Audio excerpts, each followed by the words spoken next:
Well, Mickey and I and the whole Disney family want to thank you for joining us. We hope you enjoy the rest of your visit here at Walt Disney World. Now, gang, it's time to get back to work. They're on vacation. We're not.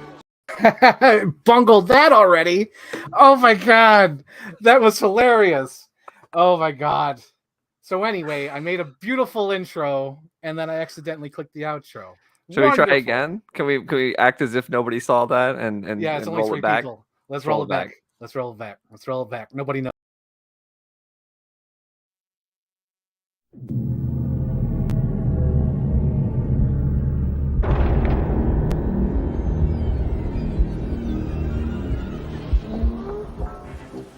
Okay, guys, one last picture at Disneyland, because we got to go home and watch the show. Cheese! Perfect. Hey, well, it's your turn, Michael. Let me take your picture with Mickey and Minnie. Goofy, I want to get home to watch the program tonight, okay?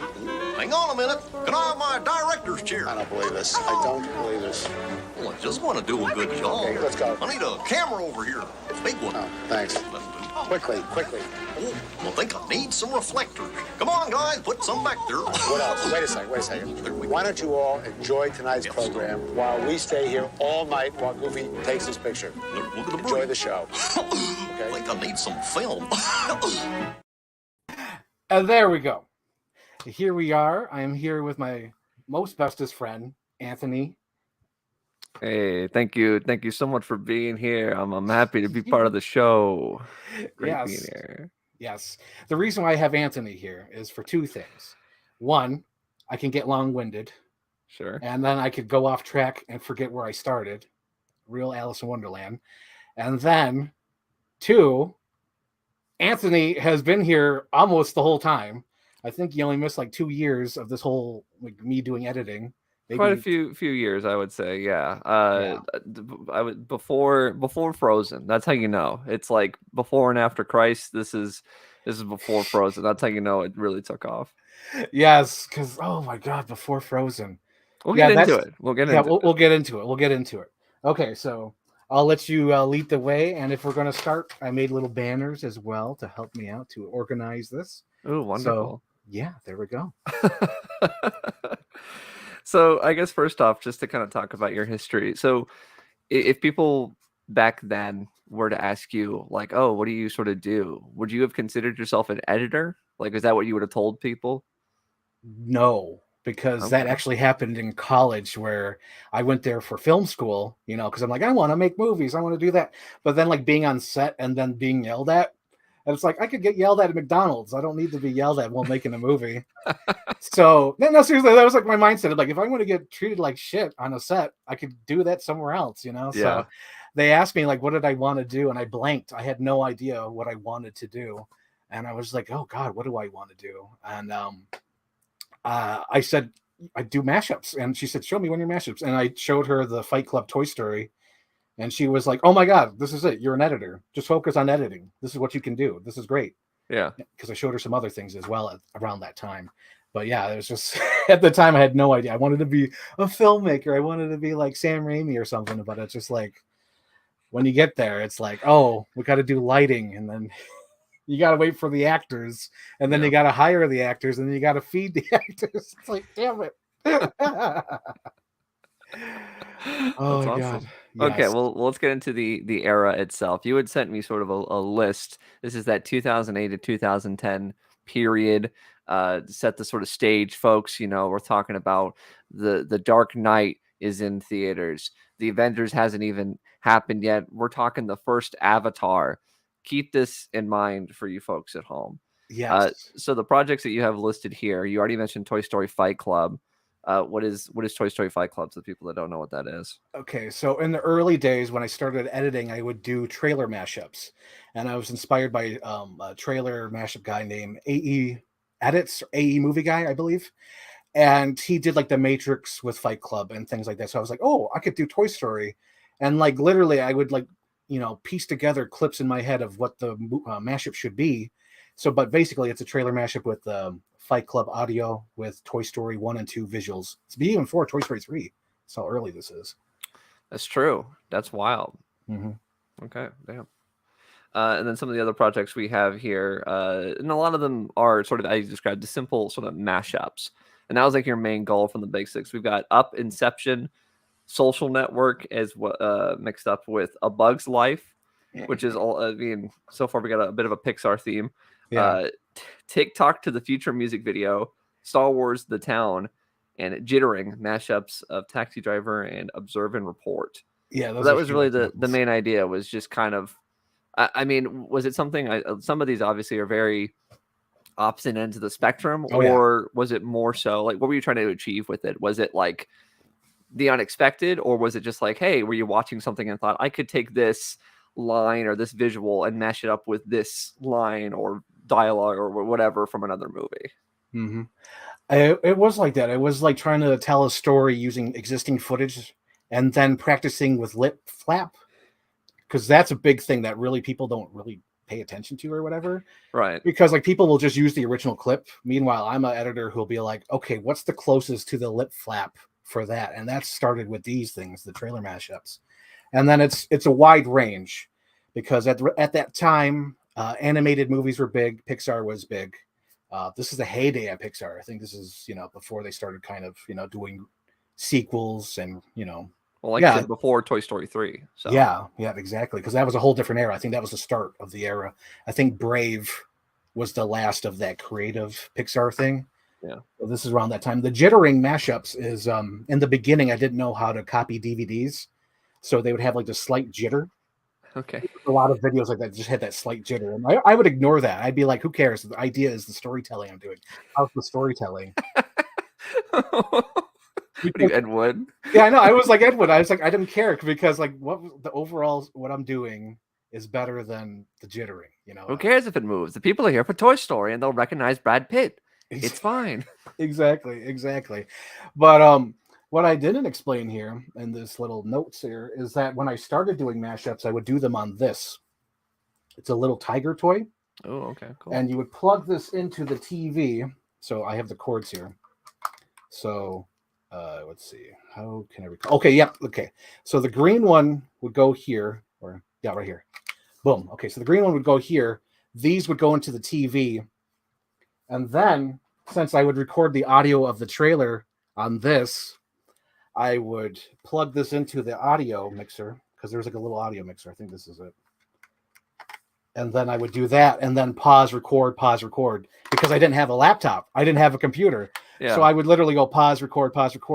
And one of my first ones was the Toy Story Fight Club. I'm going to pull it up here. Yeah, I'm going to pull it up. This is what it looked like when I would do that. So this is all like pause, record. And that's the screen. I had a little camera that I would record the screen. And it would look like this. It was like cheap little tiger toy. I think this was like maybe $20-$30 at like Walmart. And like all this is just like pause, record, pause. Let's see the audio. These are your primary action items. I couldn't sleep. So that's actually from an audio cassette. I'd flip through catalogs and pause. wonder what kind of Pause. dining set defines Pause. me as a person. This is your life, and it's ending 1 minute at a time. But yeah, that's an example. That's an example of doing that. It was like pause, record of all those clips. And then actually having notes of what I was doing. Because back then I would literally do notes. Nowadays it's like all up here. It's like weird. It's like all organized. It's like, okay, I know Bruce Willis says this line. I know there's a scene from The Dark Knight that has like this exterior. I could use that. So it's all up here now. But back then, I literally watched the movie, made notes, and that first one, that Toy Story one, was all like regulated and scripted. And I think I've remade that one 3 times because the first one was that tiger toy, and then there was one, the jittering, and then there was one slightly high quality a few years ago. Right. I haven't gone HD yet. Now, I know you've said before on Twitter or something at one point, you sort of think that Up Inception is sort of the spark of like the editing boom on YouTube. You you see yourself as sort of the god of mashups and things. Now, why do you think that? Is it because it's that good, or? Oh no! What happened was. There was a bootleg trailer of Inception that came out the day before it was supposed to go online, before it went on Apple trailers. Right. So I was like, this is my opportunity. This is my big thing. So I made a mashup of Up Inception within like 40 minutes to an hour, something like that. Posted it. So it got a lot of views at that time, a lot of traction. And then at that same time, because I'm in school with other film editors, filmmakers, so they know that my video went viral, obviously. Right. And they're like, let's go in competition. Let's see who can get the most views. So my friend Alan Dennis made the Willy Wonka Inception. Yeah. My friend Henry made the Titanic Inception. And then a few weeks later, maybe a week later or something like that, it wasn't right away, but my friend Mike was like, hey, I'm going to put Mike Back to the Future with Inception. And it became a huge boom because I think even Jay Longbone did a freaking trailer mashup. You know her, she's great. Yeah. And we all just, we all made our Inception trailer mashups at that time. And I feel like that's the beginning of the end of trailer mashups because that was the big boom because everyone was like, oh shit, let me do an Inception mashup, either with just the music or just using the audio from the trailer. And that was the beginning of the end. And that there's a story too, because it had gone so viral. So, if you go to like a computer lab in a school, so there was a group of kids watching, well, not kids, they're probably teens, 20-year-olds watching the computer. So we all went to see what they're watching, and they were watching Up Inception. And that was very, very like, holy shit, this is big. This is huge. Yeah. Yeah. And yeah, there's like a lot of like things that went viral after that. Cause I think with that, I think I jumped from like 1,000 subscribers to like 10,000. And whatever I made, even how simple or stupid it would go viral. Like there was Lost Media. I wrote down little notes for me because I almost forgot about it. But I made a mashup of the Warriors with the soundtrack from Scott Pilgrim, comparing because like there's a piece of music in Scott Pilgrim that sounds exactly like the Warriors. And that went viral. That went to like Screen Rant and all these different websites. And then the Star Wars The Town, that went viral. That had a few 1,000 views. But yeah, this was like the big time, like, ooh, oh my God, this is huge, like, going viral and being the biggest during this I Want My TV Now era. Yeah. So during this original era, do you think there was ever a point where you were aiming for that viral sensation, or were you still just doing it like, this is fun, I'm messing around with like simple sort of software, let me just kind of make something, or did you have that in the back of your mind of this could be like the last one was a hit, maybe this could be a hit too? I think so, but a lot of it was just for me because I made like a stupid video that got me a strike. It was the South Park where Cartman sings Poker Face. So I had Lady Gaga with the Cartman audio, and that was just for me, stupid. Right. And that got me a copyright strike. And then what's the other thing that happened? I think around this time, I don't think I wrote it in the Chief Brody Rules era, but it kind of started in 2010, I think. I did some movie spoofs, the 4-minute movie spoofs. Right. And that's sort of like YouTube poop before there was like YouTube poop or whatever. I didn't want to call it YouTube poop. I don't know. But like around this time, it was that. And then I would do some music videos just because I was like, I want to do that. Like I did, what do you call it? TikTok to the Future. I don't think that was supposed to go viral. I think I just did that to me because I was like, I like TikTok by Kesha, and that's perfect for Back to the Future. So I did that. I didn't. Right. I don't think the intention was to do viral. It was just to do what I wanted to do at that time, I believe. Okay. Yeah, I mean that makes sense because clearly when you're first starting out, you wouldn't be doing it unless you wanted to. But yeah, you saw some pretty early success, like you mentioned. So yeah, it's easy to get lost in that as soon as it starts off. Yeah, and there's definitely because after this, it's the Chief Brody Rules era. We'll kind of jump a little bit ahead, just a little bit. Yeah, we can transition to that. Yeah, let's go to the next piece. Yeah, because what happened is there's some lost media that we'll never get back. Because the reason why Chief Brody Rules existed is because I wanted to have a backup channel. Because around that time, people were starting to do backup channels for because people would get their channels taken down or whatnot. Yeah. So there's some lost videos out there. Like I lost my entire high school graduation. That's gone. I lost some LA vlogs of me going to LA. Those are gone. I lost we call it the Warriors with Scott Pilgrim. I lost Superman Creep, where it was clips from Superman Returns, but it's I'm a creep, I'm a weirdo. It was perfect. Right. I love that. I think the Terminator Stylo is missing, and then the Tomorrow Comes Today with Inglourious Bastards. That was a music video, and those are all gone. I think the big three that got me strikes like out was the South Park Poker Face, the Planet of the Dinosaurs with the William Tell overture. So there's this cheesy 70s movie called Planet of the Dinosaurs, and I just sped it up to make it look like running back and forth.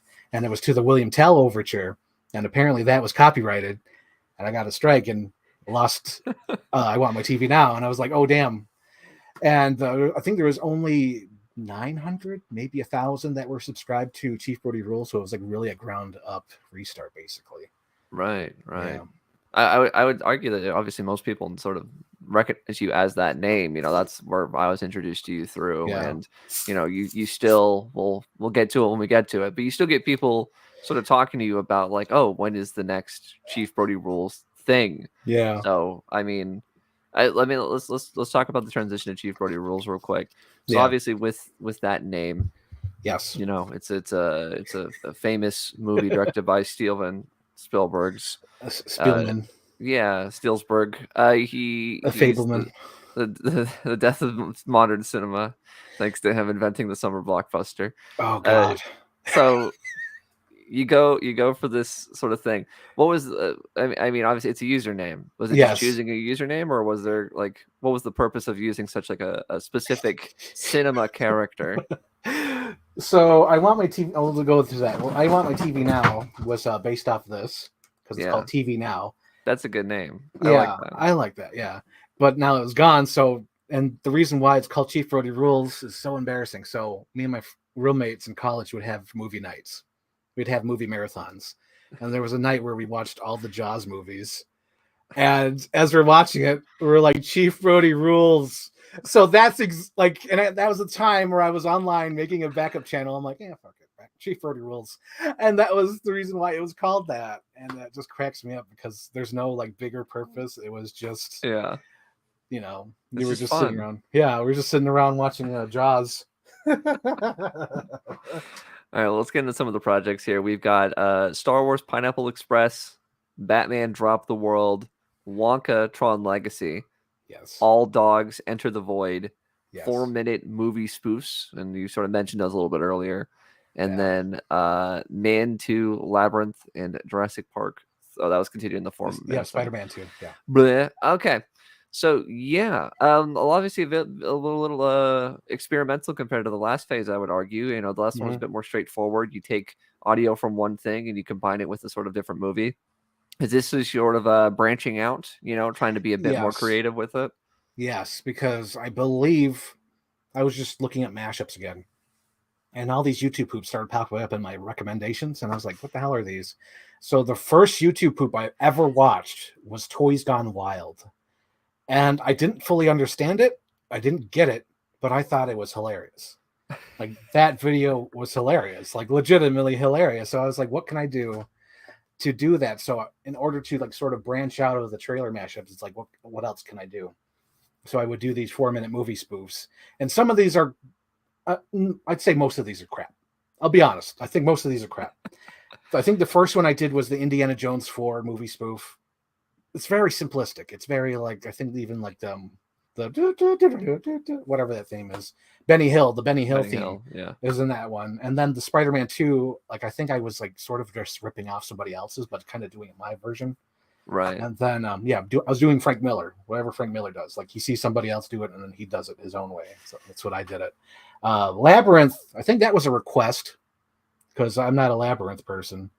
And then Inception, I think, was like the last one to be released on I Want My TV Now before the copyright strike. Right. But there's like a lot, like those are all weak. I don't really like those 4-minute movie spoofs. Because I'm looking at them now, I was trying to think like if there's anything like redeeming out of them. No. There's some funny moments. Like I think like I still laugh at the part where the raptor goes, Attica. It's completely like that is me. That because I had just watched Dog Day Afternoon. And there's a scene where Al Pacino is like yelling, Attica. And so that's just for me. It's not for anybody else. So that's like, so all these like videos are basically just to entertain me. They're not really to entertain anybody else. And I think that basically sticks with my whole career, basically. I think there's only like a handful of times where I tried to go viral, I think. And like, I don't think they ever really did. Right. Mm-hmm. Yeah. So in terms of this era here, do you have like a personal favorite not sort of the comedy aspects of it, but obviously with the sort of the more like trailer mashup stuff? Does anything stick out to you? From this era, specifically from the list I gave you, the reason why I wrote Batman Drop the World is because I would listen to music and then like try to picture like what can I go with the music? What story can I tell with the music? Oh, and sure, this is and so Drop the World, that's the one where I used Batman Begins, I think I used Batman Forever and then Batman and Robin or something. It was like a completely different mixture of things where it's like they shouldn't go together, but they do.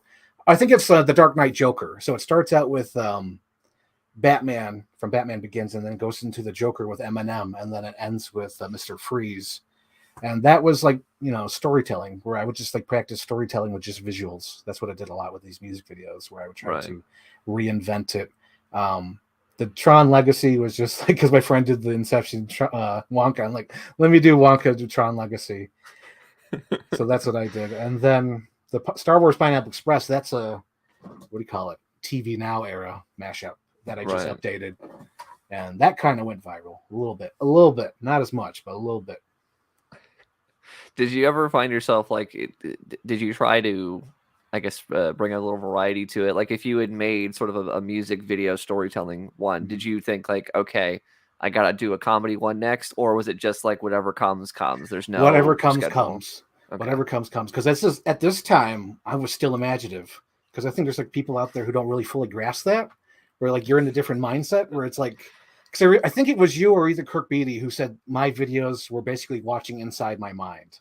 Like, I forgot if it was you or Kirk, but it was like, this is perfectly, what's that word? Encapsulates what this guy is thinking about movies and, mashups and music. So there's that.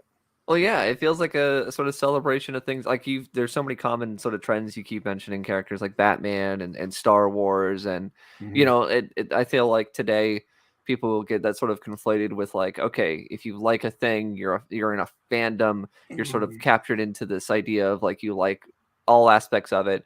And for you, it was just sort of taking the things that you like about it, whether it's just a movie or just a song or just a visual, and kind of putting that together. And yeah, especially when you get to the more frantic, like YouTube poop style edits, it really does seem like going through a filing cabinet and going, oh, I know this bit of dialogue that'll fit here. And we'll get into that more as we move forward. But But yeah, even here you can tell it's taking the things that you care about and you're like, how do I make it my own? You know? And this was around the time where I learned the important lesson. Because towards like 2011, 2012, I sort of backpedal on it. But in 2010, I do learn a lesson from somebody that in order to do a good mashup, they can't be similar.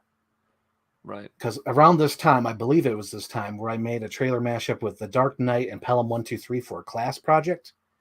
And it didn't really get a buzz. There was no buzz or anything because the ideas were so similar. It was about you like didn't change heist. it.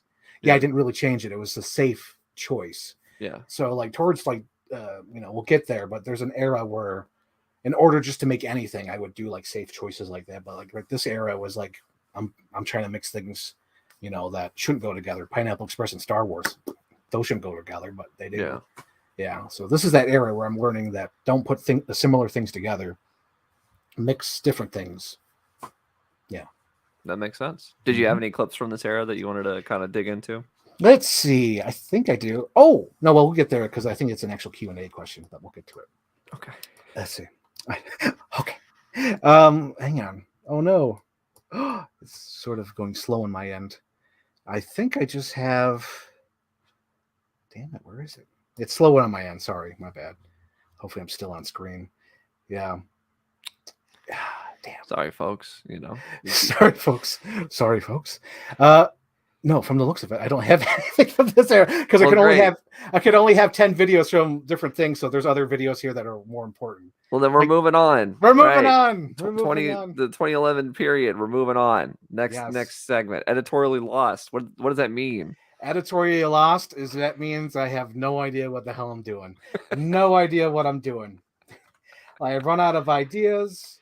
I've lost motivation. This is like college is starting to wrap up. And it's like, oh geez, what do I do? I've done everything so far. I'm tired of doing the trailer mashups. And I really can't, at this time, go beyond what I can do with the 4-minute movie spoofs. I can only do so much. Right. So right now I'm limited. I'm like lost creatively. Like I'm not sure what I really want to do. And I'm just throwing whatever sticks to the wall. So this era is just like bad. Terrible. Well, let's go through the projects. We've got Star Wars YouTube poop, straightforward. Yes. Jurassic Park, roll back the clock to the dawn of time. It's Mhm. a reference to a classic film. 2011 Supercut, Sweet Victory, The Rock, Sin City Short Change Hero.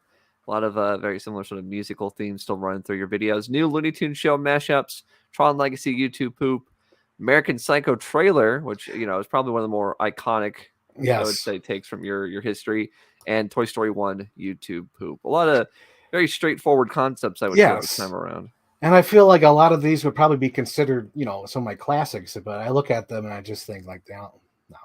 And a lot of these are still viral hits, like that Sweet Victory, The Rock, that still gets views, tons of views, to a certain point where I had to turn off the comments because it was always like, oh, that's from Modern Warfare. What's the title of the song? What's the movie? Meanwhile, it's like, it's all there in the title, The Rock, Sweet Victory. It's like, Jesus Christ. So I had to turn off the comments. Roll back to the dawn of time. I thought that was funny because there's like a Jurassic Park reference in We're Back. So I did Jurassic Park with We're Back. Classic film. The 2011 Supercut. Oh my God, that's right. So right around this time, I was very cynical. And that 2011 Supercut is just basically making fun of all the 2011 movie releases that were coming out. Good Because Lord. they all look like a little similar. Okay. And I don't, if you ever watched the 2011 Supercut, you can notice that there's a lot of things that are related or they connect to the next thing.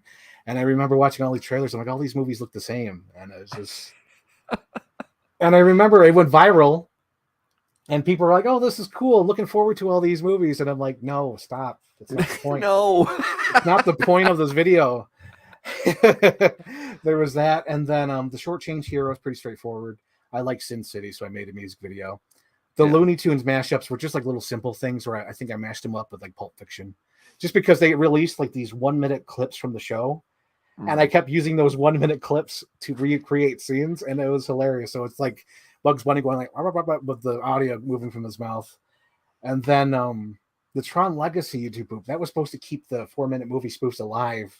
But like I had so many gags for that one scene when he's on the grid. I was like, this is the video. I don't need to go beyond this. So I just filled it up with a bunch of gags, a lot of stupid gags. That one's funny. I'll say that one's funny. I like that one. There's some good gags. I like the good the what do you call it? The air blimp. The tire blimp, whatever the hell it's called. Goodwill. Was it Goodwill? Goodwill, yeah, Goodwill tires. And then Goodyear. There we go. Lightyear. Goodwill's where you get the stuff and donate it to poor people. She's at a Goodwill station. Okay, let's see. The American Psycho trailer. That one was getting over a crush. I had a crush. And like I was angry, so I made a little video of a trailer, and like I just like use all the parts where he's angry just to get that, like, to vent, basically. Right. And the funny thing about this trailer is this one is still one of my biggest hits because I think people thought it was the real trailer. Well, and, yeah. It's funny. It's funny. Like, I didn't think it was that good that people thought it was the real trailer, but apparently people do. They think it's the real trailer. And then what's the other thing that's really funny about it? I think it was inspired by my friend Joel Walden, because I think he did something similar. And I was like, I like that. Let me try to do something like that. So that is another Frank Miller thing going on there. And Gotcha. then what else was the other thing about the American Psycho trailer? I think there was like one more thing. Oh yeah, I had to turn the comments off for that too, because everyone complained about the music, and none of that music is in the movie. Because people would literally say, I don't want to see this movie if it has this song in it. And I'm like, you're an idiot. Is that how trailers work? Like, Jesus Christ. Okay. Yeah, so there's like some of these things where it's just like, you got to turn the comments off. Like, the audience is not that great. Sadly, it's just not that great. You just got to turn the comments off. And lastly on this list is this Toy Story 1 YouTube poop, which I think is, there's some good gags in that one. I'm not going to lie. There's some good gags. Yeah. Like, I like the end where Woody just throws up. That's awesome. That's awesome. It was. I was watching it again. I'm like, that's awesome. Where he's like, no. And he's like, blah, and he vomits. It's the best. So yeah, you're sort of still in this period of like making stuff that just is wanting to make you laugh. You said I talked about it with the Tron Legacy one. You just sort of got there. Was there a point? Because I especially whenever you're like in the zone of making stuff. Did you ever find yourself like, all right, I got to make like a certain amount. I can't just release a short video. Like I have to make it worth it as like a video. Or did you sort of get to that point and realize this is nothing and like cut it back down? Like, did you ever release a cut where it's like, that I released that thing with deleted scenes included? What was I thinking? There's things where I would just throw it online. Like the 2011 is like whatever stupid idea I had. Like, okay, Chicken Run with Schindler's List. There's like a little scene where Ginger says, I didn't do enough. And then the girl with the glasses is like, you did so much. That's all I had. So I uploaded that. And then there was another clip that I uploaded that was like nothing. I'm trying to remember what the hell it was. But it was like a nothing clip that I uploaded. Oh, yeah, it was Captain America. So they put Captain America in that steam engine thing, right? And then the door opens, and then it's the little egg from Casper saying, am I alive? And that was it. There's like nothing else. But yeah, that era. You had an idea. You had to get it out there. Exactly. Okay. And then 2011, even though I'm editorially lost, there is like a hint of a future idea where they released the bootleg trailer of The Dark Knight Rises. So the audio wasn't that great. So what I did was do a bootleg trailer mashup. So it was a bootleg Star Wars trailer mashup with The Dark Knight Rises.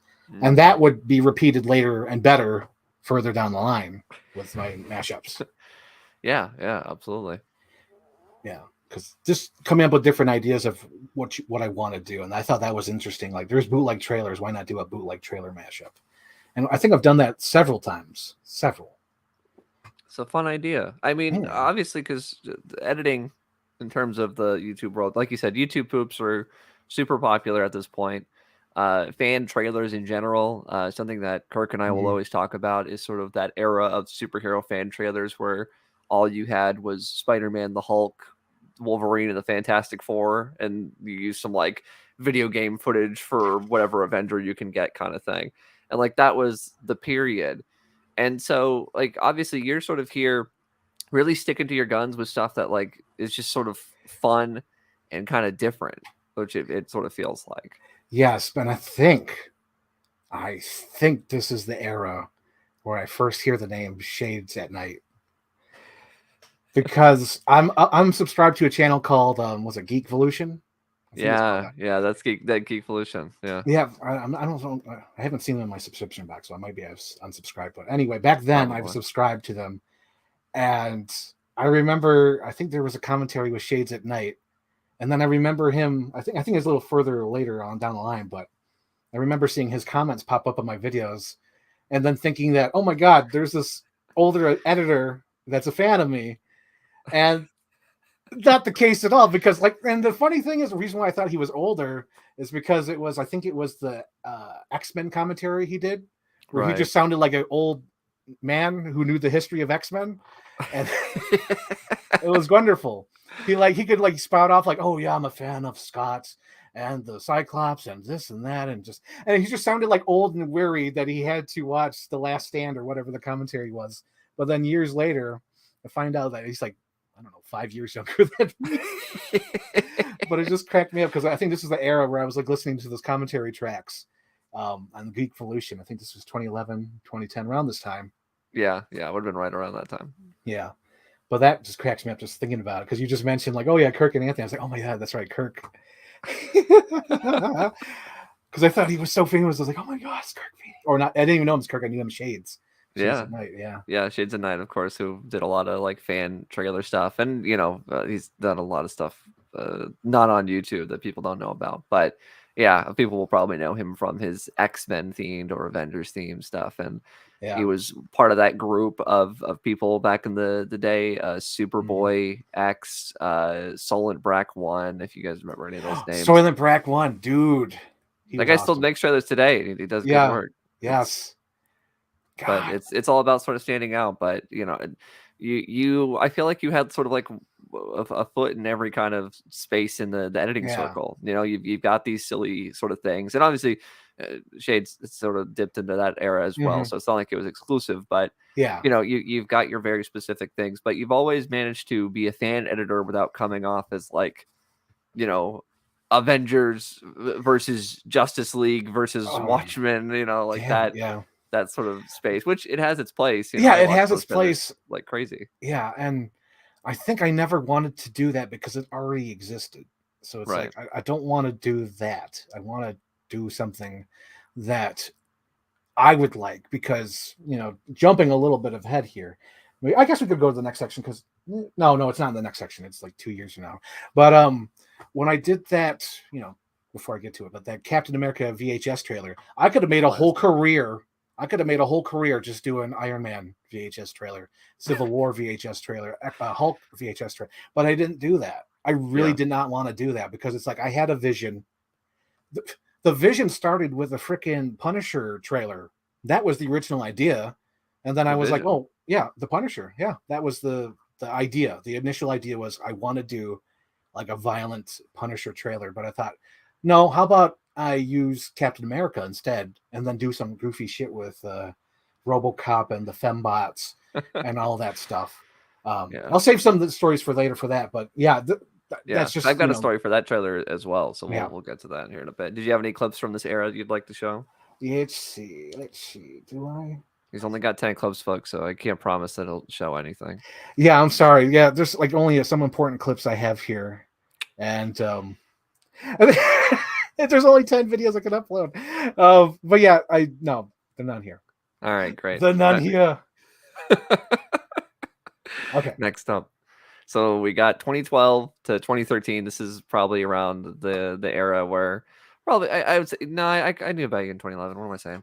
Anyways, so yeah, there's some stuff here that is even bigger. I mean, these are the iconic YouTube poop era. You know, like this is where it gets like cinematic. This is where you have to follow along uploads.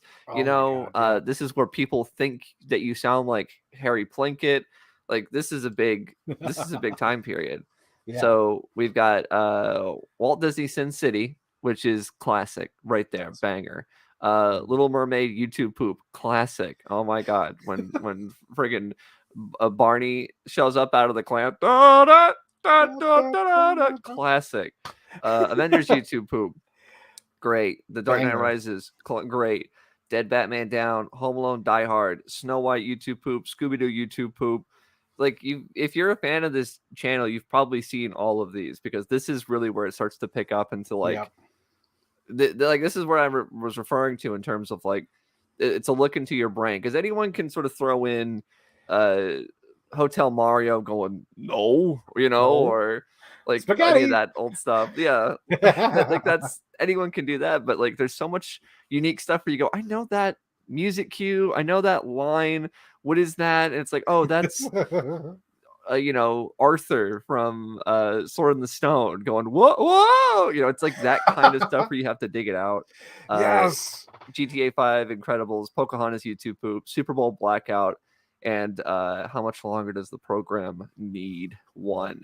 So I mean, yeah, this is the start of something incredible. And I'm not even sure how it really started. I'm really not sure. I don't even know what was the first one that went viral because, you know, in 2019, I did the Thanos where I moved it all off. So I have no idea when these were uploaded originally, but I was just like, Thanos, goosh. So, but to go with this, I moved back home and the first thing I wanted to get was a hard drive. And that was the big important thing about this era. And not only that, but since I was like, okay, so when I was in high school, I went on summer trips. And then it was, you know, back to school, summer trip, high school, summer trip. And then right from high school, like a week or two right into college. So it was like back and forth, back and forth, back and forth. So my mom was like, how about you just take a break? You've been busy for the last, you know, 5 years. Just take a break, whatever. So this time, and this is a thing that people don't really understand because whenever people are like, oh my God, you got to do this. It's like, I was unemployed. I had all the time to do research. I had all the time to go to the library, to get a stack of Disney movies, watch all these movies, make notes, have ideas to do this.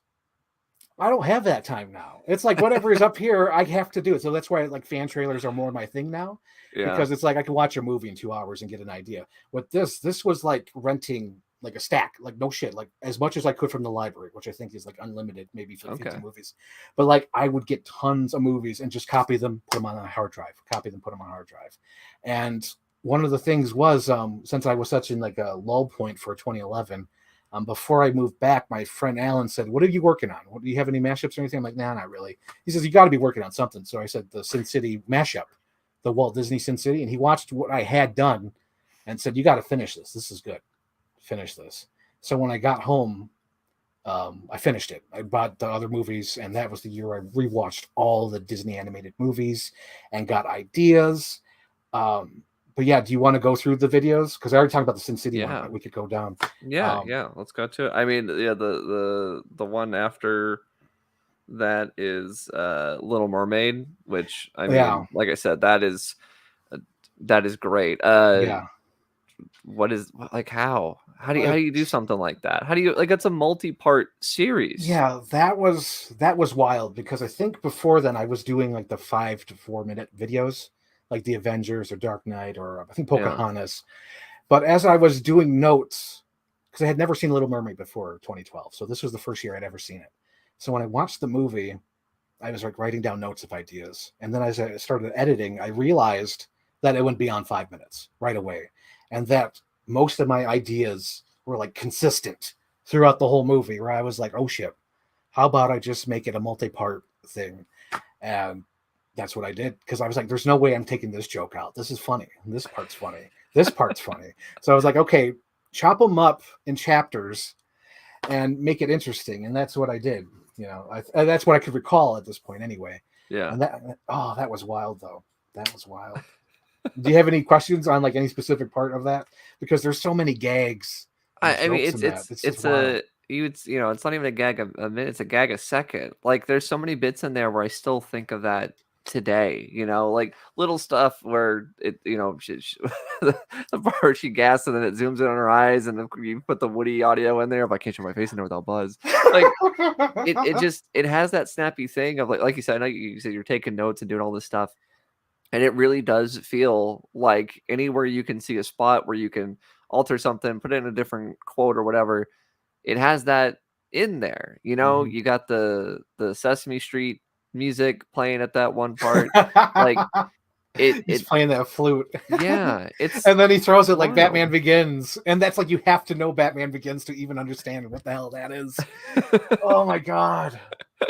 It's great. And I'm watching that for the first time. I was blown away because, like you said, a lot of sort of YouTube poop stuff and funny stuff was very short and it was very simple. And that was the first time I saw something where it was just joke after joke after joke, where even if you didn't get it, Batman Begins one I get, but like there's other stuff where it's like I don't know every movie that you've referenced before, and now there's stuff where it's like music wise I recognize it and I hear it from your video. So when I hear it in the movie or wherever else you reference it in another video, I go, "Oh, that's what right? Okay, I just know that from this."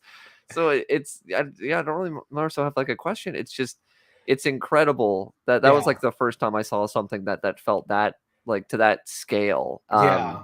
And I guess to sort of bleed it into more so a question about your later projects, like Snow White feels like the sequel. Like was it something where it's like, okay, that was really big, I want to do it again? Was Snow White intended as like a sort of spiritual successor to that, or was it just like I got so many jokes again, turns out I have another big blown out thing?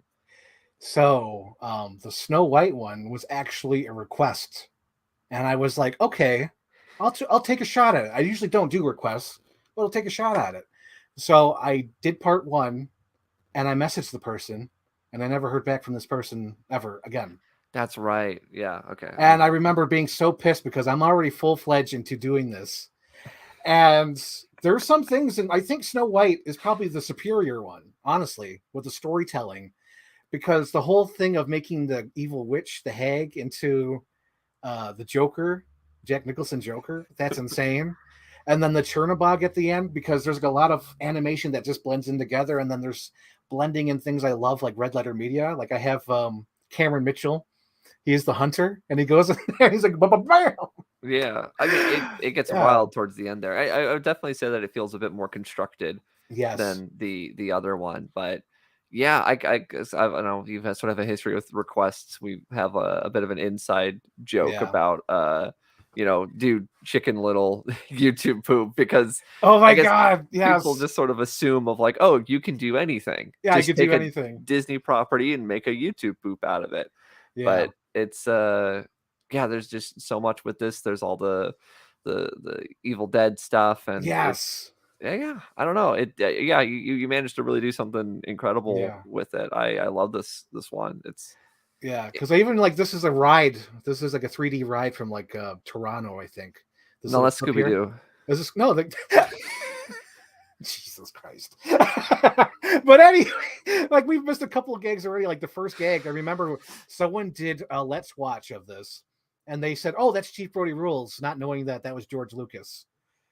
They legit, because the kid was like, I think they were kids. They're like 13 or 12 or whatever, doing a Let's Watch.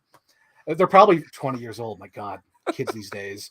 But they're like, "Oh, look, that's Chief Brody Rules," and it was George Lucas saying, like, I want to go back to my film and complete it. You're like Matt Groening, you're the scary man with the iPad. Yeah, get out of my office. The John Ford, as we mentioned in the previous stream. Yeah. But yeah, it goes through like Evil Dead and all that. Let's just jump ahead and see what's some. Oh my God, yes, Home Alone. And this is just like shit. Like, how do I come up with that? Like, that's so weird. Like, it's just that little clip of her shutting the curtain, and that's probably what inspired it. Yeah. So it's just funny. And there's Leia. But yeah, that era was wild for that YouTube poop. So, it certainly comes off that way. Like it feels like you're firing on all cylinders, and it's crazy. You're still doing stuff that's popular. Like the Disney stuff is sort of becoming your brand in a way, because obviously you started with the Pixar stuff, so it's always been there. But now obviously you've got the Sin City one, and now you've got these sort of like your major sort of projects with the YouTube poops, but you're also still sort of keeping with the other stuff as well. You're still sticking in the superhero genre, because like that is what's current, so you can't avoid it, but you still make it your own. I remember watching your Avengers Super Bowl edit, and I was blown away. Once again, it's that exposure to a joke a second, where you have to watch it multiple times, and you show your friends, and like even if you don't get every joke, it's just it's a thrill ride, it's a rocket sled. Yeah, I think with the superhero videos, like the Avengers one, the Dark Knight one, I think that was sort of like what I always intended the 4-minute movie spoofs to be. Because the 4-minute movie spoofs are just kind of like, like throwing shit at the wall. With the Avengers YouTube poop, there's like a clear vision. Like, we're going to have Tony Stark fall with Roger Rabbit and we call Bugs Bunny and Mickey Mouse. Give him a spare. And then like in the beginning, when they open up the window and Thor's on the wing of the plane, like, because it's from the Twilight Zone, that's hilarious. And that's like using my mind of like, okay, this needs to go here. And I'm learning how to do some visual effects along the way, because back then with the 4-minute movie spoofs, I could only do so much. But now it's like with the YouTube poop, I'm trying to test out like, what can I do? What visuals can I cut out? Right. What can I blend in? Like example, like I already said, with Cameron Mitchell as the hunter in the woods, that like sort of blends in with Snow White. That's hilarious.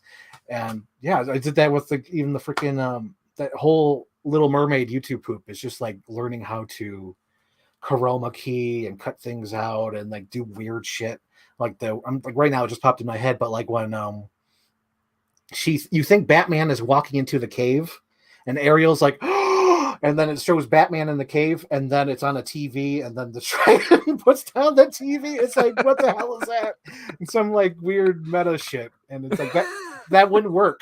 The Batman showing up there and then turning into a TV wouldn't work. But that was like just me like, what can I do to really fuck things up with the visuals and the editing?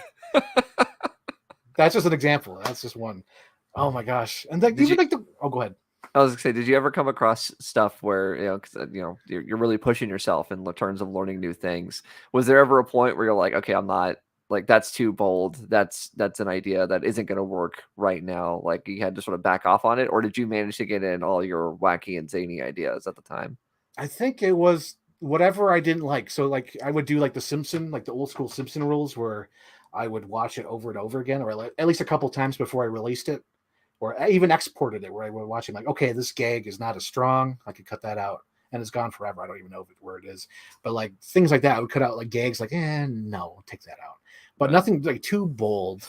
Like if anything, like this was the era where like it's hard to explain because I know I wanted to do fan trailers probably during this time, but I knew I wasn't ready. And I felt like without these YouTube poops, Right. I would not be able to do the fan trailers later down the line because I feel like I learned everything I needed to learn about storytelling, mashups, visual effects, and then like lip flap. And because I think that's what I was afraid of. I was afraid in the beginning to use different pieces of content. I wanted to stick to like one movie or whatever. Gotcha. Okay. But with this, it was like, oh, now I have a hard drive. I can use multiple pieces of media. I could download from YouTube. I could use from Vimeo. I could use this from that. Things like that. And it was just wild. Right. Mhm. Okay. That makes sense. That's cool. And then I guess the last sort of thing listed here is the how much longer does the program need, which is very like meta because Yes. obviously we'll get into it. Sorry, Kirk, but this is history. So This is Kirk history. Yeah. had a series called What Did We Do, which was just a series of like funny edits where it was very similar to your stuff because Mhm. it was inspired by your stuff. Yes. It was something where, he as an editor, we think of funny little gags. We're always quoting shit. We're always doing stuff. So it's like, okay, well, can I get these ideas into like a little formatted show? And I guess it in a slight way, it's also probably inspired by Botchamania, which is an online series that sort of shows like botches in wrestling. And Oh, like okay. sort of end segments always are like little edited bits. So it's a lot of like putting Simpsons audio over wrestling bits and combining like it's a very similar format. Yeah. I've never talked to him about that, so that might be Yeah, news that's to make, news to but me because I think the meta aspect was Kirk did it first, Shades at Night, and then you did it, and then since you did it, I did it. well, yeah. So I was gonna get to that. Yeah, Like yeah. he was inspired by making comedy bits, and then as a sort of joke, mine was a parody of his parody series because it was called because he had an opening bit from like a Young Justice clip or something of Batman saying like, "What did we do?" It's What Bruce did we Greenwood. do? Yeah. And so mine was like, well, I got to keep it a question. And so I made it into Thor: The Dark World had come out. It's Loki saying, "When do we start?" And I remember because there was a great moment at the end. The last bit of dialogue in The Winter Soldier is Falcon saying to Captain America, "When do Yeah. we start?" And I was When do like, we start? that's a reference to me. So yeah, then you We made just yours did. because it's following into the lineage of asking the question, and we Mhm. tried to keep it as a like a running gags. Obviously he had Defoe, so I went for Shannon Zod. Yes. And then yours, both in the title and the character, really Yes. utilized Bane, Bane. because Bane's an icon, So Yes. He's what became, as you can see here in the art by Phil Dragish on the bottom, Bane. Bane is like one of the mascots of the channel, basically, kind of. I would consider it anyway. I think like down there you can see John McClane, Bruce Willis, so everyone knows that's my channel. Tom Cruise, Bane, Chief Brody, Batman, and Ariel. Like those are the icons. yeah. And with like what do you call it, with the what did we do, or how much longer does the program need, I should say. That one was, I don't even know, like I feel like that was just throwing shit at the wall because I think at that time, because I wrote it here, October 2013. So let me bring up the banner because that sort of will explain it. So in the middle of 2013 there was a YouTube update and it locked me out of Chief Brody Rules. So after I had just rebuilt myself up again, I get blocked out of YouTube because of the stupid update. So now I have Chief Brody Rules lives. So at this time, I'm sort of lost motivation to edit because I was like, I just started over, and now it's gone again. So what the hell do I do? And I have here written October 2013, so that's probably right around the same time. I tested something out because so when you log into YouTube, it would say your email's not valid, you can't log in. Email's not valid, can't log in. So around October, maybe even November, where I logged in and it gave me an option like, do you want to use it as Frank Ireland or do you want to use it as ChiefBrodyRules? I'm like, hot damn, there's my channel. It's back. Yeah, the Google Plus sort of days Yes. where now all of us still have 2 accounts, even though we don't need them. Yeah, great Yes. stuff, Google. That's what happened that time. I think it was like the Google Circles as well. Yeah. Yeah, that era. So like that's what got me back into it. So I was like, okay, I got to make a comeback. So I did that. How much longer does the program need? And there's some gags in there too. I remember, like, I would call it the Tory Black gag that that became infamous. That's true. And it's funny too because like I put it in there thinking like there's like a hand, like maybe nobody's gonna notice. And of all people, sorry, Kirk, blow you out there, but you were like Kirk said, "Is that Tory Black?" I'm like, yeah. It is. Well, that just cracks me because it was just a little bit of everything in that one. It's just throwing shit at the wall. You got Men in Black, you got Walter White, the pizza's on the house, or it's because it's free. And then it's iconic. Oh my god! Like, what are you gonna do next? And then it's even sort of like political. Like, there's like a little part where it like dates it in that time where there was that government shutdown. It means we're on our own. It means we're on our own. Yeah, and it's like a little time capsule of that era. It's like, it means we're on our own. And of course, they start a food fight. And ironically, in 2020, that was sort of similar to what actually happened with all these stores when everything shut down. Everyone went crazy. Do you think you lean toward, because you mentioned earlier a lot about like the lip flaps and how important that is, and if anyone has seen stuff like Arlnauts, you'll know the pleasure of working with a masked character. Do you feel like Bane became such an icon? One, because Bane's great, he's got that iconic voice, but like, does it help that he's a masked character that you're like, I can do anything with this guy? He's Darth Vader, like he can say anything. Yes, Bane can be anybody. Yeah, Bane can be anybody. I like that too. Like, you could just put whatever audio clip to that. And it's funny too because I think a lot of the clips I do because you just mentioned Arlnauts, a lot of the lines are from their little sound bite because they had like a little video they released of all the things they recorded as Bane. So I would use those and mix it in with the Bane audio, and that was awesome. I love the Arlnauts. Guys who are watching, subscribe to the Arlnauts. They're the best. Absolutely. Yeah. I mean, their stuff, especially with Star Wars, is starting to replace actual Star Wars in my head. It's a problem. That is a problem because I think I was watching like their prequel stuff, and it's like I know him as Larry now. That's so weird. Yeah, like that, like everything about that, and it's just so intricate as well. And like Darth Vader's like a completely different character throughout that series, and it's just wild. Yeah, great stuff. But yeah, there's tons of stuff with Bane that I really appreciate. The Coming to America sort of singing bit with Bane, I believe the children are the future. Thank you. Thank you.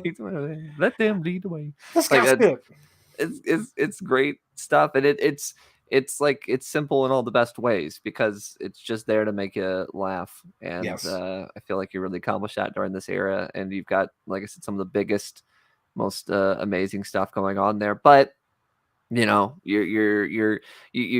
sort of live in that sort of fan trailer world. So that's, I guess, sort of shifts into your next evolution. Yes. And again, I got to thank him because I think he helped me so many times. That Shades of Night, he gave me the audio from The Dark Knight for the upcoming project. Hang on, let me take my notes here. I'm an old man. I feel like Mike Stoklosa. I'm using papier. I'm using papier.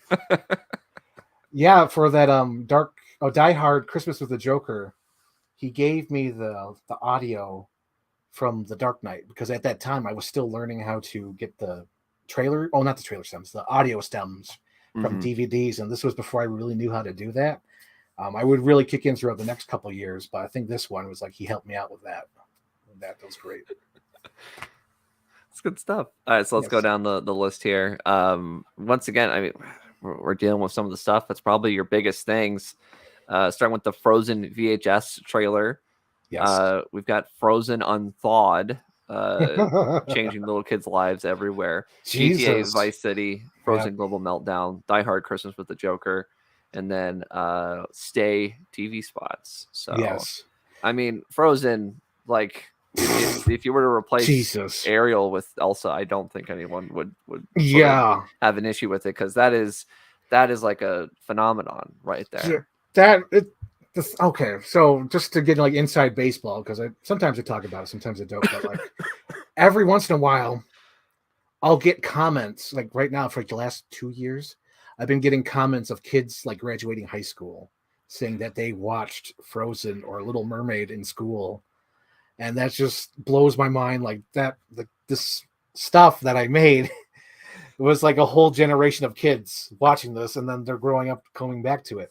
Like there's somebody else, like I think a couple days ago, was like, oh yeah, I was thinking about this video the other day and I had to rewatch it. I was like, oh my god, that's just wild.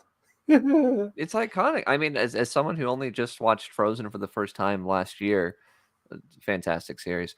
There's so much that's like ruined in a way because of, we were just talking about Arlenauts, how it replaces the Star Wars lore in my head. That's how it is with Frozen. I mean, not replacing it, because as I said, I just saw it for the first time. But it is that like my exposure and all the beats and all the jokes and all the things, like those exist primarily in there because of your stuff. I famously, everyone saw it, is iconic video where iconic. Sort of talked about what I thought about the plot was for Frozen before watching it. I posted it on Twitter. Well, Ray did. And like most of it, as you guessed, you were like, I think this is all stemmed, like pieced together from my videos.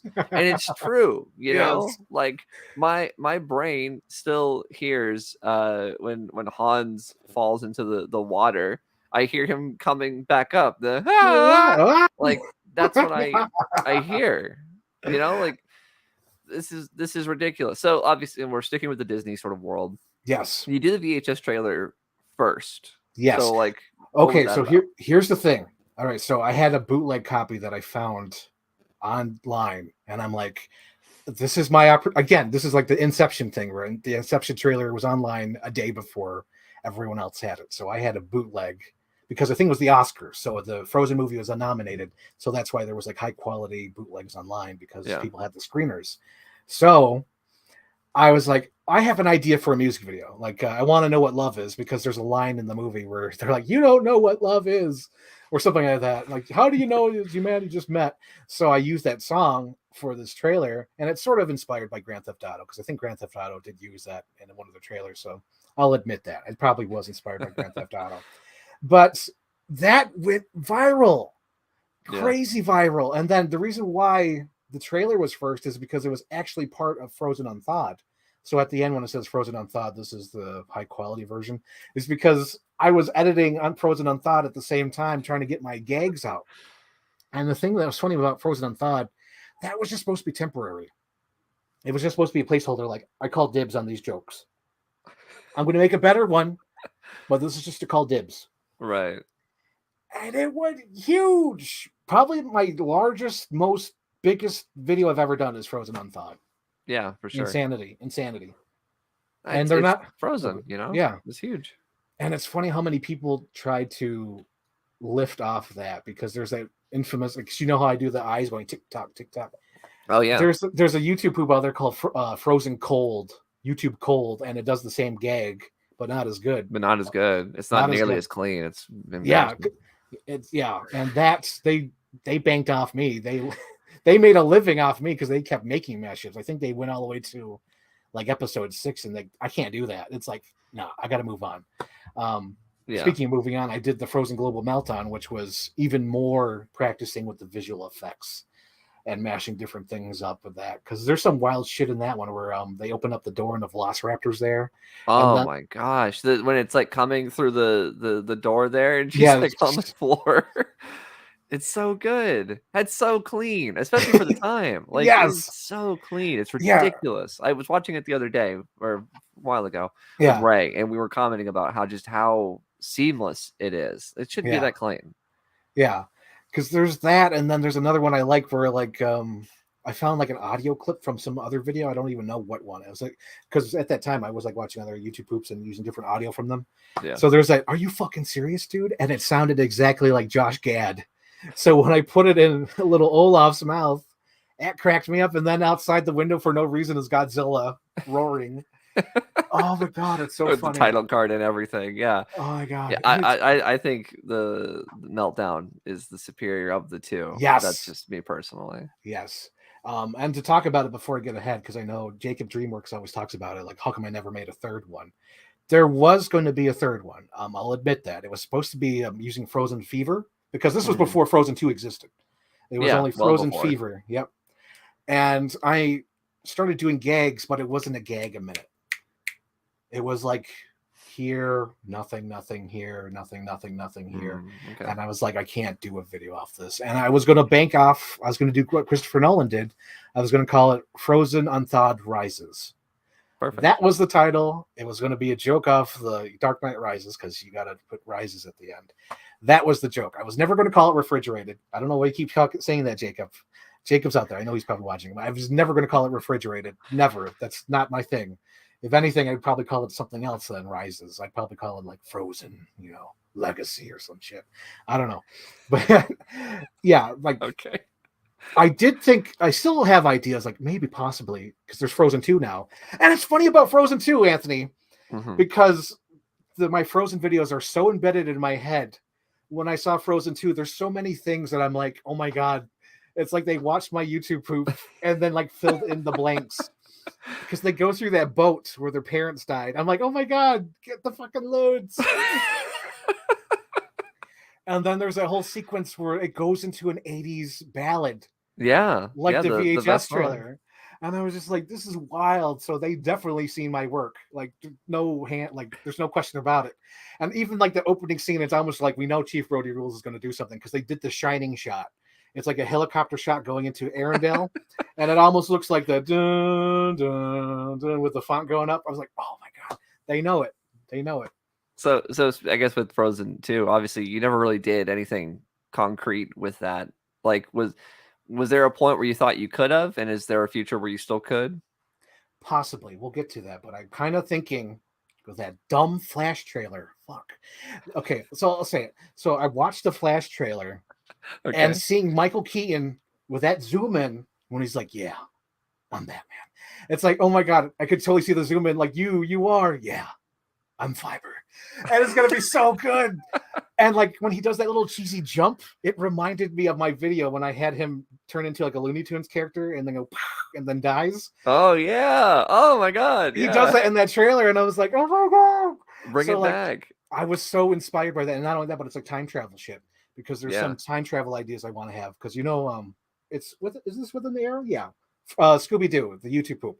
So in Scooby-Doo, I think Do Hard, where Shaggy falls down and then he dissolves into another episode because they reuse the same animation. Yeah. I want to have like a thing where he disappears and they're like, Shaggy, and it's almost like a time rift. Like there's a time missing from there. So I want to have some sort of like time travel thing. I want to have it like the Twin Peaks returns of how much longer does the program need? Because we have the new Keaton Batman, who looks crazy. And then we have that. And then I want to incorporate some Halloween kills because I want to have little, what's her name? What's the daughter of Ariel? It's Melody. Melody, yes. Has Melody killed again? And have Melody standing in front of the Halloween house. It'd be so great. Oh my God, there's like little ideas like that. Like I want to incorporate that into how much longer does the program need legacy? Because there's just so many like stupid little things that I could, somehow like mash together. But I don't know. That's like further down the line. It's like I have other things to work on right now. But like I'm getting ideas. That stupid Flash trailer. I'm seeing Michael Keaton. Yeah, I'm Fiber.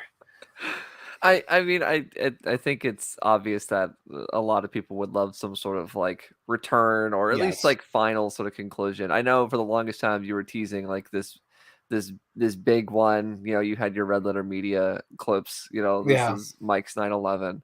Like, and that's that just fell through. Like I didn't have that got Batgirled, but it got Batgirled. Don't talk about it. It doesn't exist. If it's not in the archive, then it does not exist. But yeah, Yeah. like this is your biggest period. How do you feel looking back at it and sort of knowing that, like, because obviously with any kind of YouTube channel, like whether it's career or not, if it's just a hobby, you can look back at that period and be like, gosh, this was it. Mhm. Like, do you think you could have continued that momentum, or are you sort of like, all right, that was a time. It is what it is. Yes, I'm it's different very much now. that. It's very much like I did that. I'm done with that. I'm going on to the next project because, like, as you can see here in the next era, I'm going to bring it up in the banners. But like within the same year of doing Frozen, I think I did the freaking fan trailer transition where I started doing the Captain America Winter Soldier. Both of them, the first movie and the second one, and they're completely different. The first trailer is more aimed to be like a classic, like Disney release, like a Rocketeer, or like more specifically because it's sort of modeled after it, as the Angels in the Outfield. And then the Winter Soldier is more like 80s VHS, like hardcore rated R thing. And that started as a Punisher idea. I wanted to do a Punisher trailer, but I'm like, let me do Captain America because that's a funnier idea. Because I could incorporate like the time travel and him doing like the, where he's like dressed up as Captain America. I think that's more iconic. And then Yeah, Jackson. it hit harder on that. The Winter Soldier trailer I showed in a creative writing class, because we had like a whole program. I hated that class. There was a part where we were supposed to like bring in trailers and we're kind of like dissect them and things, and it's like, I don't even know all this. But I was like, well, I'll bring in a band trailer, but it's edited in a way that represents a very different era of trailers. And I showed that to the class, and then like that was sort of like, I don't think people sort of got what was happening, because it's like footage from the movies, but then it's not. Yes. And then my teacher like thought that the shot of the fembots from Austin Powers was from a James Bond movie, and I was like, I think so little of you, and you're just proving that. Oh But my like, God. I remember that I was like, I want to expose people to this sort of thing, because Yes.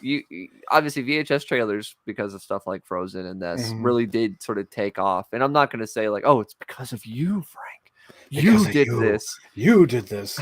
But I was definitely like a front runner. I will say that. I was probably one of the 5 or whoever. Well, you put in the effort. That's Yeah. what a lot of these projects are, if you don't mind me saying, is that I feel like, compared to some people, and granted, there are people that do a lot of crazy stuff, that they do try hard, but Yeah. like there's stuff here that feels like there's more of an appreciation for like what Yes. you're homaging, versus, okay, I gotta put on the 80s music and the thing, and then all right, that's done. This feels like, Yeah. I love the 80s VHS style, let me recreate it. I don't know if anyone notices it because it's so like you have to know VHSs. But like the part I love, and I put a lot of effort in to make sure it happened at that certain point, because what I did was I would actually edit the thing on my editing system, put it on like a little say this is a thumb drive. I put it on the thumb drive, put it on my Xbox, the Xbox Pretend it's a connected to seed. the VCR. Pretend it's a seed, okay?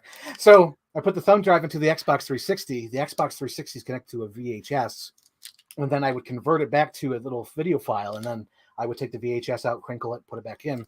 And I tried so hard because there's a little segment, a little detail. You'll notice right before the sex scene that the tape gets all jittery, because I wanted to have like someone, and whoever watched this trailer kept rewinding to that part. And that's a little detail I added. And it's like, if you knew that time, because if you kept rewinding at a certain point in VHS trailers, you would notice that it would get like wrinkled. Like you say, like if you watch Jurassic Park so many times, like when the beginning of a Jurassic Park VHS, it would get all wrinkled because you kept rewinding over and over and over. So that's why that little part when it goes like to the building, it's all really crinkled because of that little detail. Like whoever owned this tape kept rewinding to that part.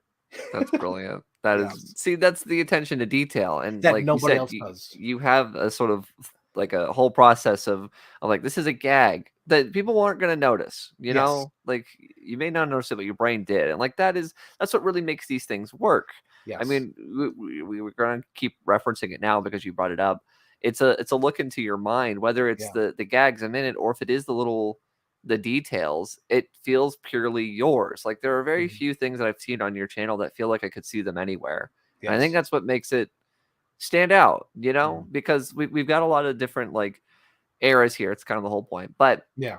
there's sort of these continuing ideas and these continuing themes. And like I mentioned, you could have made superhero fan trailers. Like I said, you could have made Punisher and then Hulk and then whatever.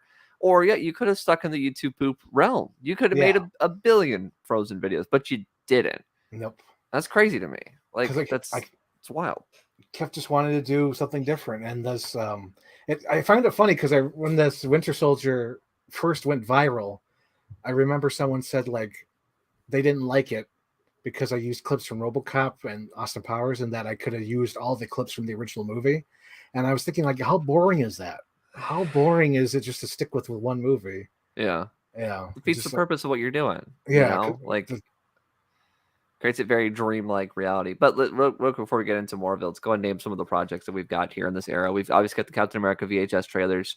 We've got Jack Slater, Real Life, Princess Diaries, Die Hard, AVP, Friday the 13th, How Much Longer Does the Program Need 2? So returning to that sort of like YouTube poop world. The GTA fan trailer, it's all right. Back to the Future teaser, Hacker, Jurassic World 2015, and Child's Play Jingle All the Way. Yes. And as I don't know if people know this, but the GTA one is your favorite one. It's my favorite one. It's just so like talking about detail stuff. I just feel like there's so much here that feels like a movie, but also feels like a true adaptation of GTA. That like it's so specific to the world that they would never do it, right? Because right. I feel like when you say GTA, it's sort of like they would get too lost in the details and like try to make it like the game and sort of like try their best to not be like these types of movies. But it's like if GTA was a movie, it would look like this. It would have actors like this, and just like all the little stuff with it, like the helicopter, carrying the thing at the end. It's like that's GTA, like especially GTA 5 at the time. Like that was the world, and so I was blown away by this. I wanted to see this movie. Yes, I adored how much you were able to compact into the gaming experience, because the things people like about this, the music, the violence, all of it, you managed to kind of put it all together in ways that I feel like I said, would be sanitized. It would be lost in translation if they made a real GTA movie. Wow, you just gave me a flashback. I completely forgot about it. So I think it was Screen Junkies. I think Screen Junkies emailed me, and they requested like, "Hey, we like your fan trailers. Can you make us a fan trailer?" I'm like, "Sure, I'm working on one right now." So I did this Grand Theft Auto trailer, and I got an email back saying, "Oh, can you use different music? It's copyrighted music." So it's like, where can I use copyright-free music? Because at this time, I'm fresh. I'm a brand newborn baby. I've been doing YouTube poop. And they never got me back to me. They never said, "Oh, we have a website, or you could use this, or we have a library here. Here's a link." They never got back to me. Because like the worst thing you want to do is like, okay, well, how about this? And they're like, no, not that. And it's like, just tell me then. If you want me to make something, just tell me it. Don't waste my time. Yeah, because I was like, well, this is pretty much like themed to the music, so I don't even know if I'd be able to restructure it anyway, because it's very much to the music. So I was like, okay, but like I never heard back from them, and that was whenever I made this, 2015. Yeah, I think 2015. Yeah. But yeah, like this stuff here, like, because I even calling it the motion picture, because I feel like that's what Grand Theft Auto would be called, the motion picture. It wouldn't even be called the movie. But yeah, I like that one. That's one of my favorites. It's fantastic. Like it's just it manages to feel like a real trailer. I guess that's another thing about sort of fan edits, is sometimes people get lost in the sort of the spectacle of it, of like, I just need to put in this scene that gets this idea across, and then the rest is who cares. But like you sort of know the format that a trailer needs to go to, and that's something we're going to keep talking about him, because he's obviously an editor, our friend Kirk, where he has a clear influence from a lot of the sort of Nolan trailers, the pacing of it, the sort of the fade ins and outs, like there's a clear influence there, so you can tell that like, okay, this is like a real trailer versus, okay, I'm just going to composite these two characters in the same room, and then that'll be the cell, and we're done. I'm not going to name anybody specific, but there is that sort of community, and those tend to get really big. And as someone who was enjoying stuff like your work, where it felt more of an appreciation to the art of editing versus the the crossover aspect or whatever. I feel like this is a prime example. You can show this to somebody and be like, oh, is this a real movie? Like it can kind of trick them for a second. Because I used to show my parents a lot of your edits and stuff like that. And, the more that they can believe that it's a real thing, the better it's like, okay, no, then they get it. Because, I feel like if you showed them one of these other ones, it wouldn't click. Yeah. But this, you can imagine this on the big screen. Yeah. The one I just rewatched it the other day because I was, prepping for this. I really like the real life trailer. Yeah. I feel like I could improve on it though, but like I really like the ideas about that. And it's so weird looking back on that because I had like the whole idea. I really wanted Tom Cruise and Jennifer Connelly to be in a movie. And now that'll never happen. Maverick happened. Oh my God. That's just wild. It's just like I finally get to see the couple that I shipped in the fan trailer actually get together in a movie. Well, I guess that's a good question. I mean, as we approach the sort of the modern era, how often do you sort of look back at some of the stuff and think like, can you redo it? Can you update this or try again? Or, do you ever get that itch to tackle an old project? I think the one that I really, really, really have the itch to redo would be the Dark Universe. Okay. The Dark Universe, because at that time I thought I needed voiceover for him to say I'm Van Helsing, because I thought without having him say that, I thought that was cheap. I thought like it's a cheat. Like you just write text on the thing that says Van Helsing. I didn't like that. I thought if he should actually say it, but in retrospect, I cut that out. And then there's a line where he says, "I don't think we could do this." This was before Christmas because I wanted to make sure it was uploaded before Halloween. But he says a similar line of all movies jingle all the way. Is because when he walks out in the backyard and he says steal from a kid, I don't think I could do this. I was like, shit, there's the line. Because I didn't think about watching Jingle All the Way because I'm like, because me and you, we always quote it. So we basically know the whole movie. Yeah. So I was like, there's no lines I really need from Jingle All the Way. But when I rewatched it for that Christmas after I edited the Dark Universe, I was like, fuck, there's the line. But yeah, that's the one I really want to, if I could, I'd want to redo it with HD Blu-ray copies. Right. Get rid of those mistakes. And honestly, I think I would replace Kevin Bacon. I'd go to my original idea. I wanted to have Bill Murray. Right. The Invisible Man. Invisible Man. Yeah. Because I think that'd be even funnier. Or at least I could have like more lines. Like maybe I could be of assistance. Or, I don't do defense. Something like that. I like that. And then I remember for the longest time, because I remember you were like, because I would ask you guys on Twitter, I'd be like, should I use King Kong or should I use Norman?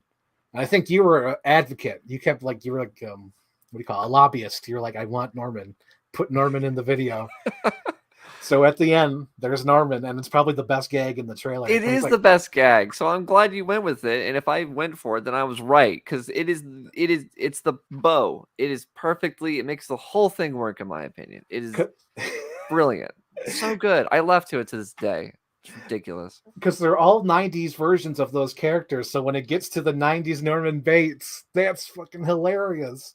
And it's funny too, because there's a scene where I think Brad Pitt, because it's a scene from Mr. and Mrs. Smith, but Brad Pitt puts like a bottle. So it looks like Invisible Man's there putting a bottle on the TV, which cracks me up. So it even like works even more like on a different level if you're paying attention to like the little details in the screen. And then just having Arnold like react like, I don't hear anything, or like, what's that voice coming from? Mom, we're on high alert here. Hilarious. It's the best. Come on. It's the best. Yes. So what else from this era? Oh God. So this era, 2015, my editing system, like I think there was like a Windows update, Windows 10, Windows 11, another stupid update set me back. So I had to relearn my editing program. Yeah. So like that's when I did the Red Letter Media video. I don't know if people know this, but one of my highly rated videos is Mike and Rich talk about Alien, and that was just me learning how to edit again. And I know that has like huge numbers. It's probably like 500,000 views, but like that one was just, training wheels. Get back on the bike. How do I learn this new system? And then after that, I think like the next big one I did was freaking Jurassic World, which is insane. Yeah. Which that feels like forever ago. And I guess it is. But it is at this point, yeah. It's weird now that we're in an era where I remember these being new, new uploads and all these things. It's weird to think of them as old projects. Yeah. But you talk about Jurassic World. Yeah, there's a lot of work that went into that. So I think it started out as because I watched it. I like Jurassic World. I think I saw it 5 times in the theater. Loved it. I don't care. I loved it. So I was like, this is sort of like a 70s disaster movie. Yeah, Michael Caine. Okay, I could see that. Because I think the thing that really sparked the idea is that in all the TV spots, it's a line that's not in the movie, but Chris Pratt says, if we're going to do this, we're going to do it my way. It's not in the movie, but it's in all the TV spots and a few trailers. Right. And I was like, oh shit, that's the same line that Michael Caine says in one of those 70s movies. If you want action, we're going to do it my way. I was like, holy shit. So that idea came in, and then I was like, who else can be in this movie? And it was sort of a reference to Oliver Harper's channel, because at that time I was watching his channel, and I loved him with Richard and Duncan before that even happened. My God, they broke up. This is how long ago this is. But I referenced all the Duncan Casey voices. So I had Michael Caine, Charlton Heston, Richard Pryor, and then sadly she just passed away, but Raquel Welch, because I love Raquel Welch, and I just wanted to throw her in there as like a bikini babe. But in the movie, she's a Mosasaurus trainer, so that's what I have her as. But yeah, it's a lot of fun putting that one together because it was just tons of research. We haven't really dived into that, but like when I do trailer mashups, I do loads of research. I create playlists on YouTube, and I just save videos and like watch them. Like I could watch like old trailers and see what lines people use or what clips I could use. So that's what I do for every trailer mashup I do tons of research to try to, know what movies to look for, know what lines I need, or just to figure out like, okay, I need this clip. Does this exist anywhere? And that's what I do. And this Jurassic World one is a huge example of that. It's a lot of deep digging, Yes. So, I've heard you sort of describe it of like, all right, I need to watch these movies to see if there's anything I can use. If someone says this line, obviously we just talked about with Jingle All the Way, where it's like, if you had watched that clip, you would have kind of put it in there. But I guess how long you work on a lot of multiple projects, you're kind of in and out. But what do you think is that that period of start to finish? Well, back in the day before I had like an active job, it would be like a couple weeks. I think it was a month back then. I think it would be a month, without a fully employed job. Because at that time, 2014, 2015, I had a part-time job. I was doing security. So I had a little bit more time. But yeah, it would be like a month at that time. But now it's like years. It's like I'm doing like a year of research and like a year of editing. Because we're going to get to it. We're going to get to the mystery box too. But that's like, oh my God, that's like 10 years of freaking research. Yeah. Too much. It's too much. And it's so good though, isn't it? It's like you can tell the research with it. Yeah. It's huge. Yeah. Like the hype reel is better than the trailer. We'll get to it. We'll talk about it. There's stuff to talk about. Yes. Okay. So the next section is boom.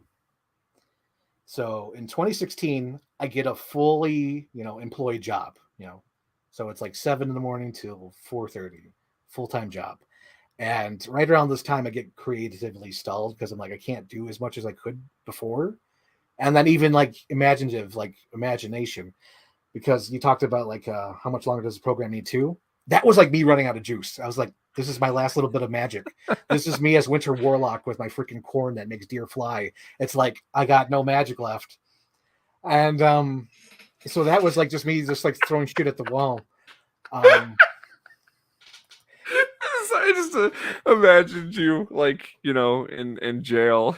Like all I have is just a few candles, some corn. Make reindeer fly. Oh my God. That's but amazing. Yeah, like at that time, 2015, I was like using all my imagination. And then 2016 was when I stalled, but this was like the start. Because you could read these here.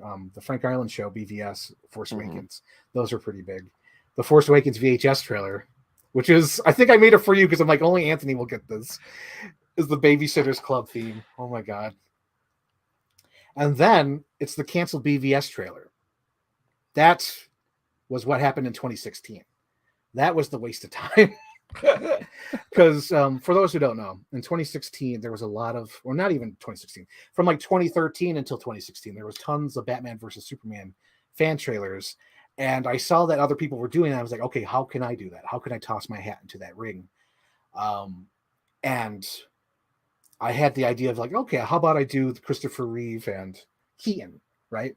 Because everyone else is doing Cavill and Ben Affleck. It's boring. You're my friend, Cal. I never would have done this to you. Flow too close to the sun. But it was just so boring. Or would you look at that? So there's all those clips. So I was trying to do Keaton Reeves, but as of course I just said, I do loads of research. I saw that Alex Luthor did his video. He called it a trailer, but basically it was like a 5-minute mashup of like all these different things. And I was like, shit, it's been done. So I had to try to find a different way. And I'm going to show the clip here because I actually have it here and put the audio on.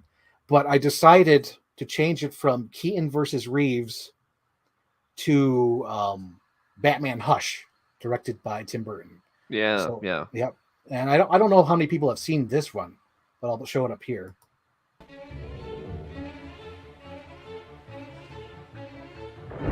Every demented outlaw has come to town to do battle with Batman. No one asked him to fight crime, and until he stops, our lives and property are in danger from this menagerie of costumed freaks. People of Gotham City, nobody's above the law. Batman, if you really want to help Gotham City, retire. Your hospital has a new surgeon, this whiz kid from Mass General. Well, thank you. It's nice to be here. Patient may suffer from obsessional syndrome with potential homicidal tendencies. For them, it is about rage, frustration, hatred. They feel pain and they're determined to share it with the world. So, today a subway car, tomorrow what? Bad things happen to good people all the time for no reason. Take my word for it. Have I got your attention now? We're the only thing between that bastard and innocent people. There's a war going on out there, and you're gonna have to pick a side. You asked me if I have a God complex. Let me tell you something. I am God.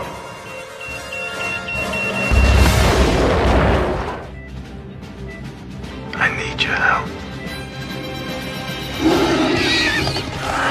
Boy, you are in for a show tonight, son. My life is really complex. I want him to know that I was holding the strings. He's out there right now. I've got to go to work. Don't worry, too late. I shall liven things up for you.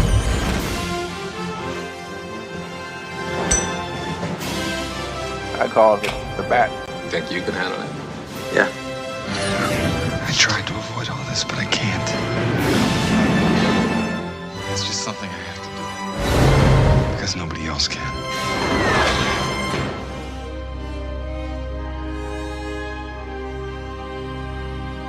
Your wife said you were taking a cab home. I remember that part. That's the best gag. That's the best gag. So that one was supposed to be Alec Baldwin as Hush. And it was like clips from Malice and things like that. And it was supposed to be my version of the Dark Knight Rises. Like Bane would be Hush. And he basically breaks down the Batman, Michael Keaton. And that was the idea. But like it stalled so bad. And that's like basically my, that's, you see my process right there. Mm-hmm. Where I have the clips in generally the area where I'd want them. But I just need to find the visuals and all that. But I never finished that idea. I got so uninterested in it because I was just like, oh God. Like I don't know, I wasn't solid with it. I thought it was kind of weak. And so that was 2016 where it's like that sat on my hard drive for like a whole year, fiddling with it here and there, using clips, moving this, moving that. I think I even had to order like a out of print, like hard to find Billy D. Williams movie just to get that I Need Your Help. So it's like I spent a lot of money on that project. I bought like all these freaking DVDs. I bought like My Life. I bought A Good Cop. I bought like whatever Mask for Death, I think it was called. But yeah, it was just a bunch of research that I did for that, and it was just like, ugh, I spent so much time on that. You know, just like looking back on it, it's like I spent too much time on that when I could have been doing something else, you know, because Right. it ended up evolving into something better, which is the DC universe. Yeah, which obviously we'll get to. But so whenever, like, obviously this is a project that's just never materialized properly. At what point do you feel like you can properly say something is canceled? Because obviously you spend a lot of time working on stuff. You come in, you come out, you kind of see if you can fiddle with it. How do you know it's like, okay, this ain't gonna work. This is done. It's the point. I feel like there's a point, like if it's been like a couple of months, and then I feel like Homer when he puts that umbrella into the grill. I think that's what it is, because it happened with this project, and there's tons of projects that it happened to. There was an alternate mystery box movie that I wanted to do. It was supposed to be a sequel to Reset. Never seen the light of day. I'm not even sure I've talked about it much, but it was supposed to be starring Arnold Schwarzenegger, and it was supposed to be him time traveling. Like, it opened up with like 80s, where he's from the Cold War and he's a spy, and then at the end of the trailer, it was supposed to be him saving himself. Like, he goes to like this opera house where he's at, and he has to stop him, like someone else, from killing him because of something happens. But it was so like complicated as an idea. Even explain it now, it's just like, I don't even know, like, what the hell. But like, it was something like that, where it was like a bunch of ideas using Arnold Schwarzenegger movies, trying to make it like a spy movie, where like he was in the Cold War and like Vietnam, things like that. And it was just, I couldn't make it work. I mean, I don't think you've ever talked about that too much, because that doesn't sound familiar to me. But yeah. I mean, because we'll get to Reset. That's very, I don't know. That's a creative one. So yeah. So go 2017, basically. Yeah. Let's talk about Reset. So what do you have any questions about Reset? Because I know I've done a video on it already, and I've kind of talked about it. Right. What's your opinion on Reset? Well, my really question is like, how did you know that you could do an original idea? You know, like, what made you feel comfortable basically creating a movie? Because it's one thing to create something. Also, T Hamill, we haven't been looking at the chat at all. But yeah, it's been kind of a light chat, like, where there's like, oh, I like that, great era. Yeah, T Hamill's heading out, so just want to say bye. Yeah, Tim Hamill has had enough. But He's yeah, so fan trailers is all about, you know, creating already established stuff, and we'll get into the DC universe and everything. But Reset is a fictitious movie, 100%. Yes. It's a time travel sort of wacky thing where you know, I feel like some people sort of look at that and they're like, wait a minute, what is it? It's like you're thinking too hard on it. It's purely like a conceptual weird movie. The title Reset is really great. Like, how do you reach that point where you're like, okay, this is an original thing, and how do you think it's going to work? Okay, so for that one, let's see. I think I wanted, like, there was two things. So I think I was waiting for because at this point when I started doing Reset, I was like, okay, Bruce Willis Batman, John Cusack Superman. Let me wait for Batman versus Superman and Justice League to come out, or something like that. I think that's at that time, because I already had all the Batman. I already had all the Bruce Willis clips, so it's like, okay, let me try doing this. So with this one, it was like, I want to do something with time travel, because I years ago, again, I'm doing a little Frank Miller thing. There was a Bruce Willis music video where someone did a transition where it was like Bruce Willis turning, and it was through all these different movies, but it was like the same angle. Yeah. And I was doing that. I was like, I like that idea, but how can I build off that? What can I do to tell a story to do that? Again, Frank Miller. So what I did was, I was like, okay, time travel. I'm going to use the Back to the Future car, because there's so many viral commercials that use that vehicle. Right. Like, I think a lot of that stuff in the trailer is barely from the movie. It's all from commercials. It's time travel shorthand, you know? Yeah. It's like, you know what it is. When you see the DeLorean, you know it's a time travel machine. You know what it has to do. And it's funny, because like, there's some people that can't get past that. They're like, why didn't you use a different vehicle? It's like, what are you talking about? What the hell are you talking about? Yeah. And it's like, other people were like, is it a Terminator sequel? Oh my God, you did Terminator Back to the Future. It's like, no, the idea is that they're making robots and they're taking over, and it's time machine. And it's like, you're thinking too literally of the clips. It's like, it's just a guy who's a time cop, basically, and he's messed up the timeline so bad. And like, you know, he's just trying to fix it. And it's just so funny. Like, people try to make it more than it is, but like, if you just watch the trailer and just take it as time travel cop goes through time, he's got to fix it. There's a problem, he's got to do it. It works. It works. I like it. No, it's fun. It's one of those things where, like I said, yeah, I think people can get lost in the details. I remember connecting it to another, once again, Shades of Night video. He had the Batman Green Arrow series, that he did with all the TV spots. That's another That's thing. right.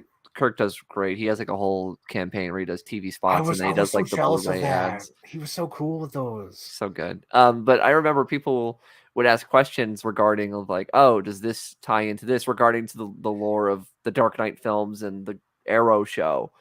And it's like, no, like you kind of have to pretend those things didn't happen, but understand the visual language of the movies. Yes. And I think that sometimes that can kind of screw it up a bit because I know obviously there's all the Terminator stuff.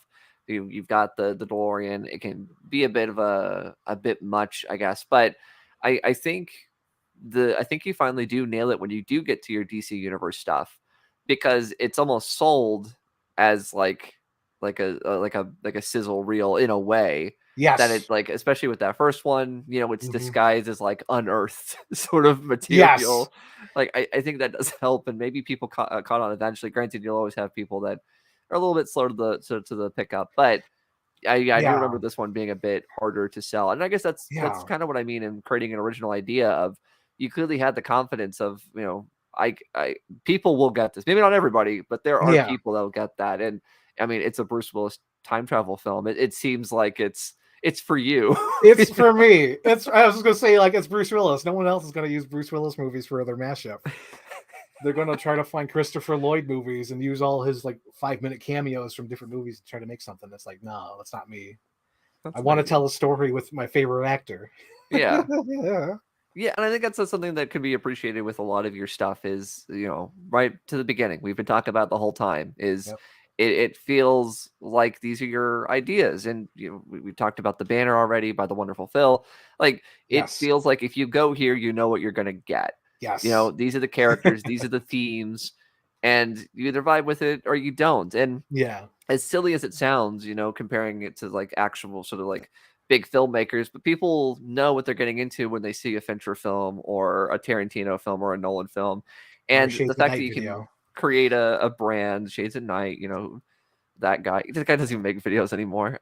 You know what you're getting into. And I feel like that was cool that you made a brand for yourself in this world. And we've already mentioned, you could have just made YouTube poops. You could have just made superhero stuff, but you didn't. And I think that's interesting. That's why Reset is definitely the most interesting thing here. Cause obviously we've got some other stuff.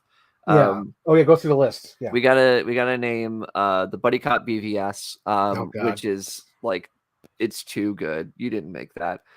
We've got 90s BVS. We've got unboxings. We've got PNF, Hope, the video essay, which is totally different. We've got the PTA filmography. That's Mr. right. Paul Thomas Anderson. We got the Batman, and that's, I guess, transitions into the sort of retirement years where you've got Dark Knight Returns, Tim Burton, a lot more of the, I don't know, the stuff that you would expect today. The Frank Ireland Show, Dark Universe. How much longer does the program need? The final program for now, and then Gone Girl, which I just watched the other day, by the way. So we'll get into that. This era was like all over the place, and it's funny because like this, you just mentioned the Buddy Cop. This started out as like a Sam Gavin tweet where he's like, "Oh my God, he knocked down the building." I'm like, "I'm going to make that as a trailer." And I think he said that way back in 2016. I said, "I'm going to do that trailer." So finally, I think in 2017, I finally did it. And this is the trailer, which is just goofy ass shit. The best. Oh yeah, wait. This is the best part here. Hang on, put the volume on. Oh, wait, no. We're sending somebody into the ghost. Wait, where is it? Entire human. Here it is. Best part. It has been decided that you will take on a new partner, Mr. Wayne. I was gonna cook fries here. We fight. We betray one another. I mean, good guys. Left. I don't know. Guess I'll just have to trust him. It's so stupid. That's just silly crap too. That's just like, I'm just being goofy. And that went viral. And it was funny too, because I think there was a whole article where it was like, this editor was inspired by Samuel Gavin, who was like a film editor or whatever. I was like, this is fucking hilarious, because it was just friends goofing around. Goofing around. Oh my God. And you mentioned it. which I kind of find like I had to list it because it was a big moment in my editing career, but I haven't watched it. I feel it's cringe. It's the Hope DCEU video essay. Yeah. Like, there's things I like about it. There's definitely things I like about it, but I feel like all the things that I added last minute, no, I should have left those out. Because there was a thing where you did a response video, and like all your responses were all the shit I added like last second before I uploaded it. I was like, he got me. He knows, but like I didn't know. That's right, a DCE response. You did nope. Yeah, but it was funny though, because like everything you did mention was like little last minute shit that I was like, do I need it? Nah, I should mention it. I could have left it out and I would have been solid. But like, there's some ideas after seeing the Snyder Cut that actually followed through. I was like, oh, thank God. It wasn't a lie. There was actually promise that he set up in the first two movies that would pay it off in Justice League. Thank Christ. Because after a while, I was like, oh my God, thank God. Because there's some things in the DCU Hope video where I mentioned like, oh, I think he's doing this. I think he means this. And then when that 2017 movie came out, I was like, this is dog shit. This is no. But after the Snyder Cut, I was like, okay, yes, he delivered on those promises. Yeah, he has an idea. I mean, no matter what people think about the Snyder stuff, it's so clear that he had something. I always talk about it. It's ideas versus execution, and it's just how you enjoy the execution of it. Yeah. So, but yeah, like that was a huge project that you had done, mashed in between all this other stuff. It was, I don't know, a very evolutionary period for you. Yeah, I would say this was okay. So in 2017, I had a health scare. Literally going to die, and another reason why you're here is because like literally I was gone off Twitter for 5 days, and you're the only one who said, hey, where's the hell's Frank? I was worried. You tweet all the goddamn time, so yeah, it's like if you don't tweet for a minute, it's like, well, something's up. Yeah, but yeah, I had a health scare. I was literally going to die. Like they said, if you go home now, you're going to not live the night. So I went to the hospital.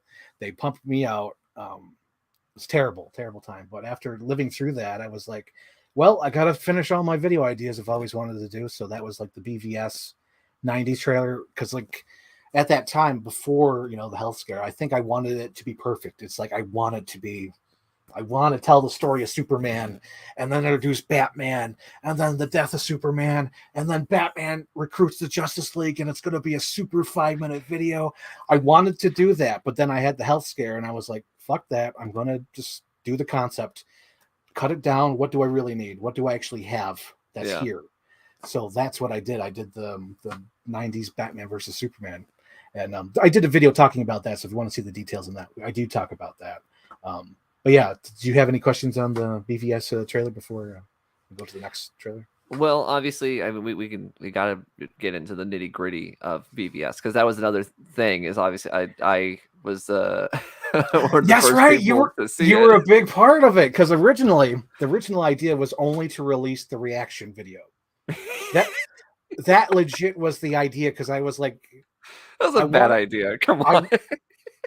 I know it's a bad idea, but that was the idea because I'm always trying to reinvent the mashup. Yeah. So I'm like, the original and only cut is going to be Anthony reacting to the trailer. And it was so funny because people were so pissed in the comments, or at least I think they were pissed. They're like, oh my God, where's this video? I want to watch it. And you're the only one who had a copy. Oh my God. Yeah.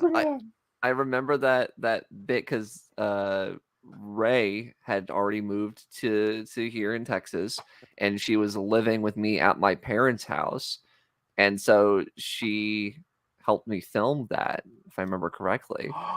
And so like that's how long ago this was. And so yeah, I remember we did that, which was super fun, and I was genuinely excited. It was something where when I started, I was like, all right, I'm gonna hand this up. I'm going to make it like a reaction video, like I'll sit in just silence, like for most of it. And then be like, oh, losing their mind. But then like I started listening to Harvey Dent, then I had a genuine reaction to it. And yeah, this was post the documentary of the Death of Superman. The Superman Lives documentary, the Tim Burton film. And so, yeah, we knew all about that stuff. So when you use like the Skull Ship and Brainiac and like, it's great. And there's some really stellar shots. You just made a post about it yesterday, right? Of the because I was John Cusack on the Superman Returns body going, yes, like that. Yes, looks too good. Yeah, there's other shots that are like passable, like they're okay, like they're just trying to get the idea across. But that one was so good because I was watching the other day. I'm like, it's like a freaking jump scare. It's like, whoa, this looks like legitimate like test footage that they did. Yeah, and yeah, like that clip. So what I did was I found like there's a scene in Runaway Jury where it's almost like the same lighting, and I used that head and sort of like meshed it over the what's the name? What's that kid's name from Brandon Ralph? Brandon Ralph, yeah, kid. But like I put Cusack's head over that and I blended in the neck, and I think I did stretch it a little bit because I think he's a little thinner, so I just stretched it a little bit bigger to match Cusack's body. But that looked really good, and there's some other visual effects in there that are okay. Some are terrible, but yeah, it all gets the idea across of Bruce Willis, John Cusack, and a Batman trailer or Superman trailer, I should say. Well, explain the casting a bit, because Yeah. this is inspired casting. Obviously, one of them is a bit more obvious, controversial. You yeah. are. I know partial history part of one of them, but yeah, go ahead and get into it. Yeah, so the Bruce Willis one is definitely me. That's because he's my favorite actor, and I knew lines, and it'd be easier to edit because I had it all for reset. So I was like, okay, I could do that. Denzel Washington as Gordon, that was such an idea I love so much that I was That's an inspired choice. I wish I could do so much more with that, but I only did 2 trailers, and you can only do so much.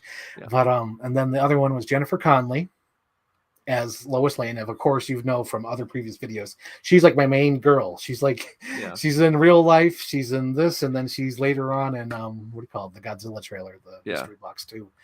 But yeah, she's my main person. And then John Cusack, which is kind of controversial at this time because since history has changed it. But Max Landis, he mentioned it in one of his videos, like John Cusack should have been Superman. And that's what gave me the idea to try doing something different, because everyone else in the world has done Henry Cavill, Michael Keaton, Christopher Reeve, all that. I wanted to do something that was me, because there's hundreds and thousands of movies out there.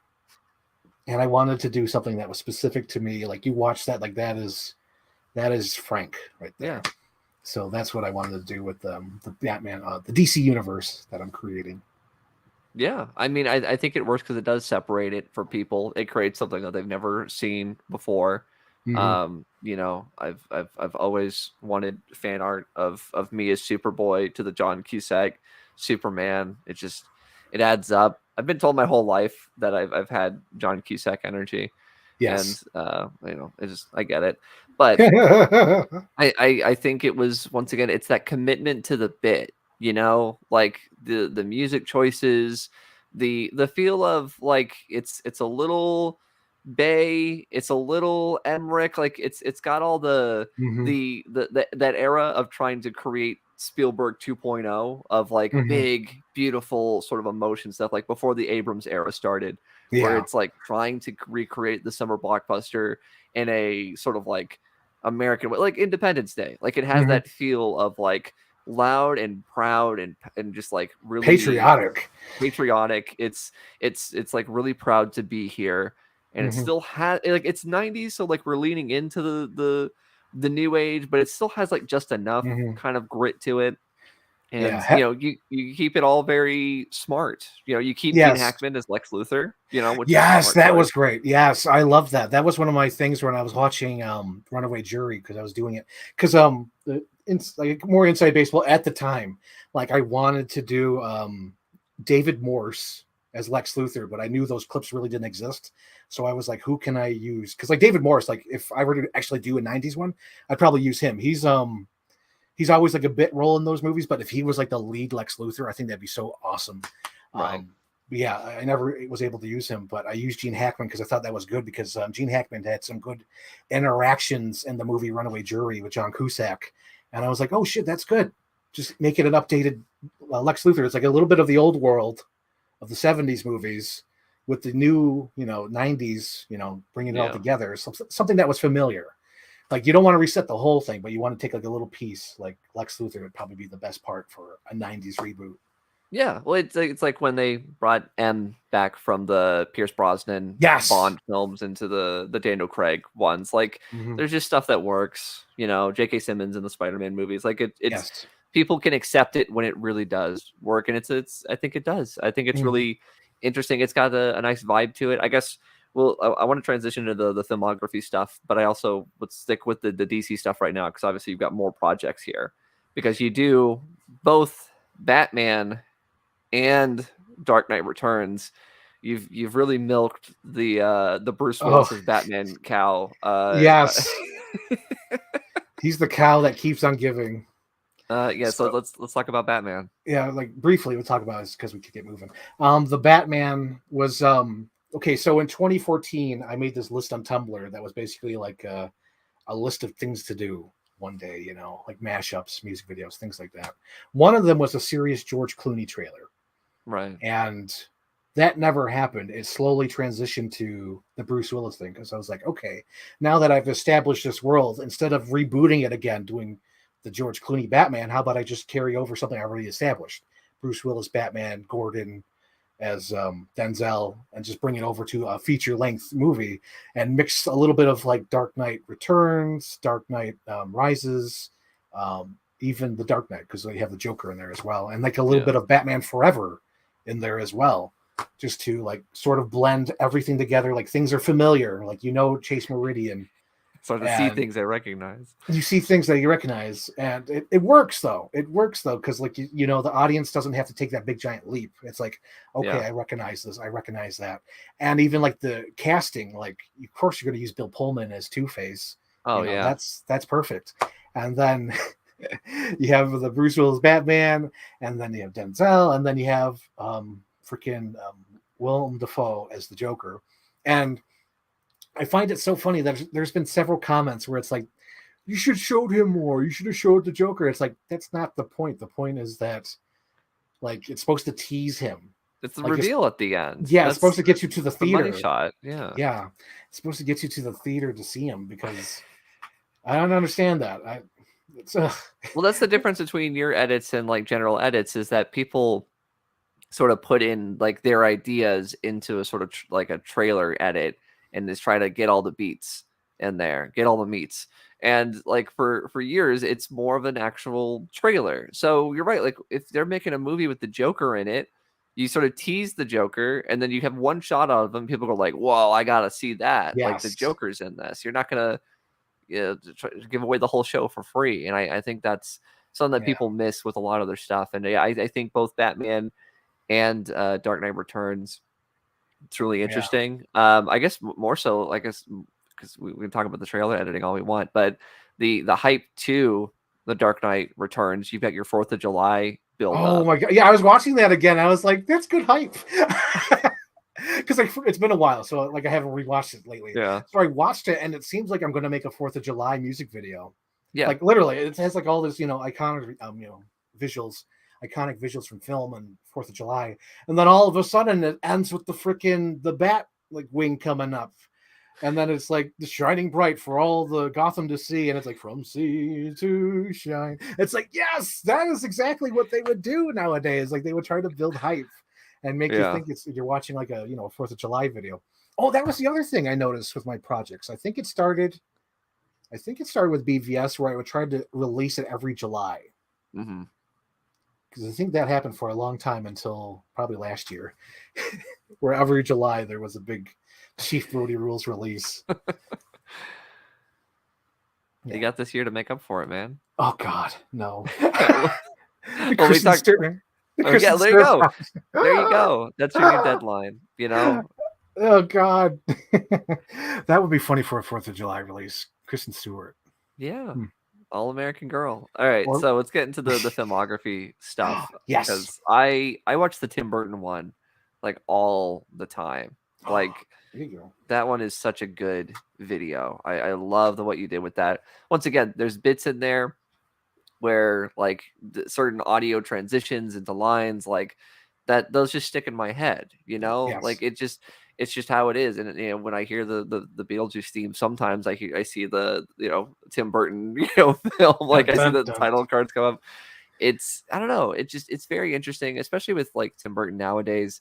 In a meta way, it almost felt like it was time to like give him some appreciation, because so many people look at it now. It's like any director, you sort of get into their sort of twilight years and people are like, Alice in Wonderland, Dumbo. And it's like, I get it. People can always look at a director and be like, oh, after X film, they went downhill. They haven't made a good film since then. But this felt like, whether you like the films or not, and sometimes you do this too, whether you like the films or not, it suddenly you feel like you're the biggest fan of films. That's what happened with that video. Like, because I originally wanted just to do a music video with Edward Scissorhands and Beetlejuice. Right. But then as I started doing that, I'm like, well, I could use his other movies. And then I sort of fell in love with his movies. And like things I had never seen. I had never seen that Miss Partridge or whatever the hell it's called. It's Gertrude, whatever. The time travel kids. Yeah, the X-Men kids. That one was pretty decent. And I liked Frankenweenie, because I had never seen that one before. Yeah. There's like a lot of movies I watched. And I'm like, wow, this is pretty good. And even Big Eyes. Big Eyes I never saw in the theater. Right. So when I saw it, I used it for my mashup. I'm like, there's good pieces here, Marcus. There's good pieces. And it's like, I still love the guy. I still love his movies, and it's all iconic visuals. And not only that, but like, again, I don't think I'd be able to make that Tim Burton or even the Paul Thomas Anderson one without my knowledge of YouTube poop, because I feel like there's like DNA. I know you notice with the Tim Burton one. The Tim Burton one, it's like they get hit, they fall into the chandelier, it falls into the different movie. It's all connected. A line leads into a line. I love it. And he spits out the teeth, and it's the teeth from Beetlejuice and not the Batman. And then how he says, "You're crazy," after saying killing him. It looks like they're sitting at the same table. There's things in there that I use from my YouTube poop days to, make a filmography video that I really like doing. Yeah. Okay, that's interesting. Yeah, because you're right. Like the DNA is totally there, and that's the kind of stuff that I enjoy, is seeing this like Frankenstein's monster in a way. Yes.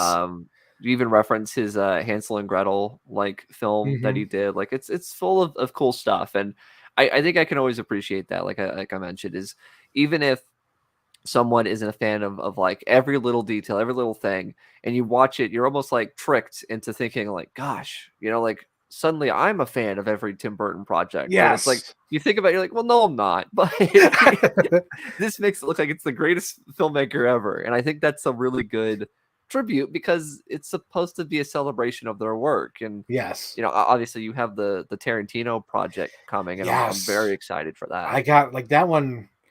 There's so many things I'm noticing, like just spoiler alert, but like in the beginning of Once Upon a Time in Hollywood, there's dialogue in the Rich Dalton trailer where he says, there's 3 of them and 1 of me. And I have that audio clip for the end, because there's 3 Manson people with 1 Cliff Booth. And it's like, oh, damn. It's like it's all connected in that movie. There's like setup and payoff in that movie. You might not notice it, but your brain did in that movie. It's so good. So I'm excited about that, the Tarantino one. And I'm even throwing in some of his collaborations. I'm throwing in a little bit of Sin City and Dust by Dawn, and probably try to squeeze in his CSI episode. Okay. But yeah, I want to throw some things in that Tarantino one, which I having fun with. Last one we'll mention before we move on to the final era, the modern day, 90s Gone Girl, which feels like something out of like left field. It's so weird. That's another one I watched again pretty recently. It's but when you boil it down to your previous work, like it makes sense. Yes. But like, who in their right mind is making a 90s Gone Girl trailer to like what in 2019, like 5 years after the movie came out? None of the thing about that is relevant. VHS trailers aren't relevant. Gone Girl isn't relevant. Harrison Ford is hanging on by a thread. Like, what are you doing? I have no idea. If anything, like if we could like really try to break it down and use a slide ruler and a T-square, I was sort of inspired by the pre-makes. I don't know if you remember those. Those were like way back in 2010, 2009, where someone made pre-makes of Ghostbusters and something else. I think it was Star Wars. But Up. I think someone pre-made Up, or the same guy. And I was sort of inspired by that work. But I love, because I think at this time when I made 90s Gone Girl, I was really into rewatching The Fugitive and I think I was like really like no, seriously, I was watching The Fugitive, Presumed Innocent, and then I think I was like watching more like I think it was like Working Girl. That was another one, like the Harrison Ford. I don't like action Harrison Ford. I'm going to be straightforward. I don't like action Harrison Ford. He's okay. He's decent. He's okay. But I like human Harrison Ford in movies, you know, where right. he's regular guy Harrison Ford. And I also like 90s romantic comedies. And I also saw this as a way to do research on different 90s romantic comedies. Because originally it was supposed to be Sharon Stone. Oh, okay. But then as I was working, I'm like, no, wait, let me use Julia Roberts. Yeah. Because there's a lot of good clips there that I could use for their interactions. Because there's the Runaway Bride. There was the one where the Pelican Brief where she cuts her hair. And like literally like wearing the same outfit from Gone Girl, which just blows my mind. And because remember she puts on like little fanny pack and then she has like the braids. I was like, holy shit, this is straight out of Gone Girl, that movie. And it was just fun doing all this research to do this 90s Gone Girl. And again, nobody gives a shit. It's 5 years after the movies come out, and it's just for like we've been saying it this whole time, but it's like it's for me. Yeah. Exactly. Well, it pays off because like it's these littler projects like that come out of nowhere that really sell it. Like we mentioned earlier, Reset. It's something where no one's demanding it, but because you have the idea, you're that much more passionate about it. So I think that's where it really pays off. Yeah. The only bummer thing is like I'll put all that work in, like a whole tons of research, and then upload it, and it'll get like 500 views, and I'm like, oh damn.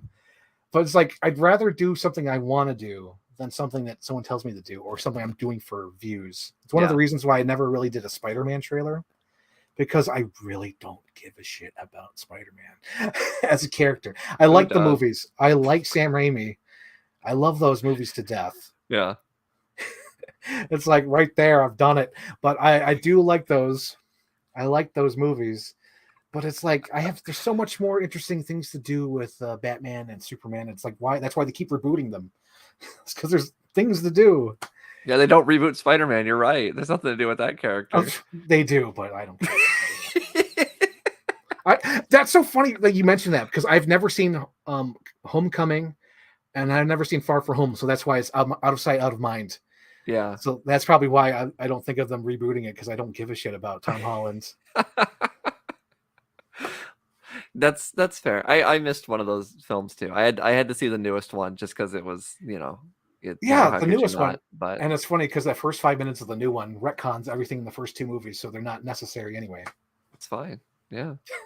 That one's kind of a mashup. Yeah, maybe they watched your work and threw in some lines of dialogue from the other films. And that is a crack vid, isn't it? Ugh. Yeah. Okay, let's move on. We're not here to moving on. MCU. Moving on. We're in the current day. Yes. So it's a lot of talking about things to come. But arguably your biggest, most recent project was the sort of hype mystery box with the Godzilla trailer, and I've gone on record saying that the hype video itself is better than the actual trailer. The actual trailer is good. Don't get me wrong. I think there's a lot to love about it, but no one's doing what you did with the hype trailer. So that's what really sells it for me. So this hype trailer is something I've been wanting to do for a long time, because when I did the 90s DCU universe, I literally wanted to do a press pack.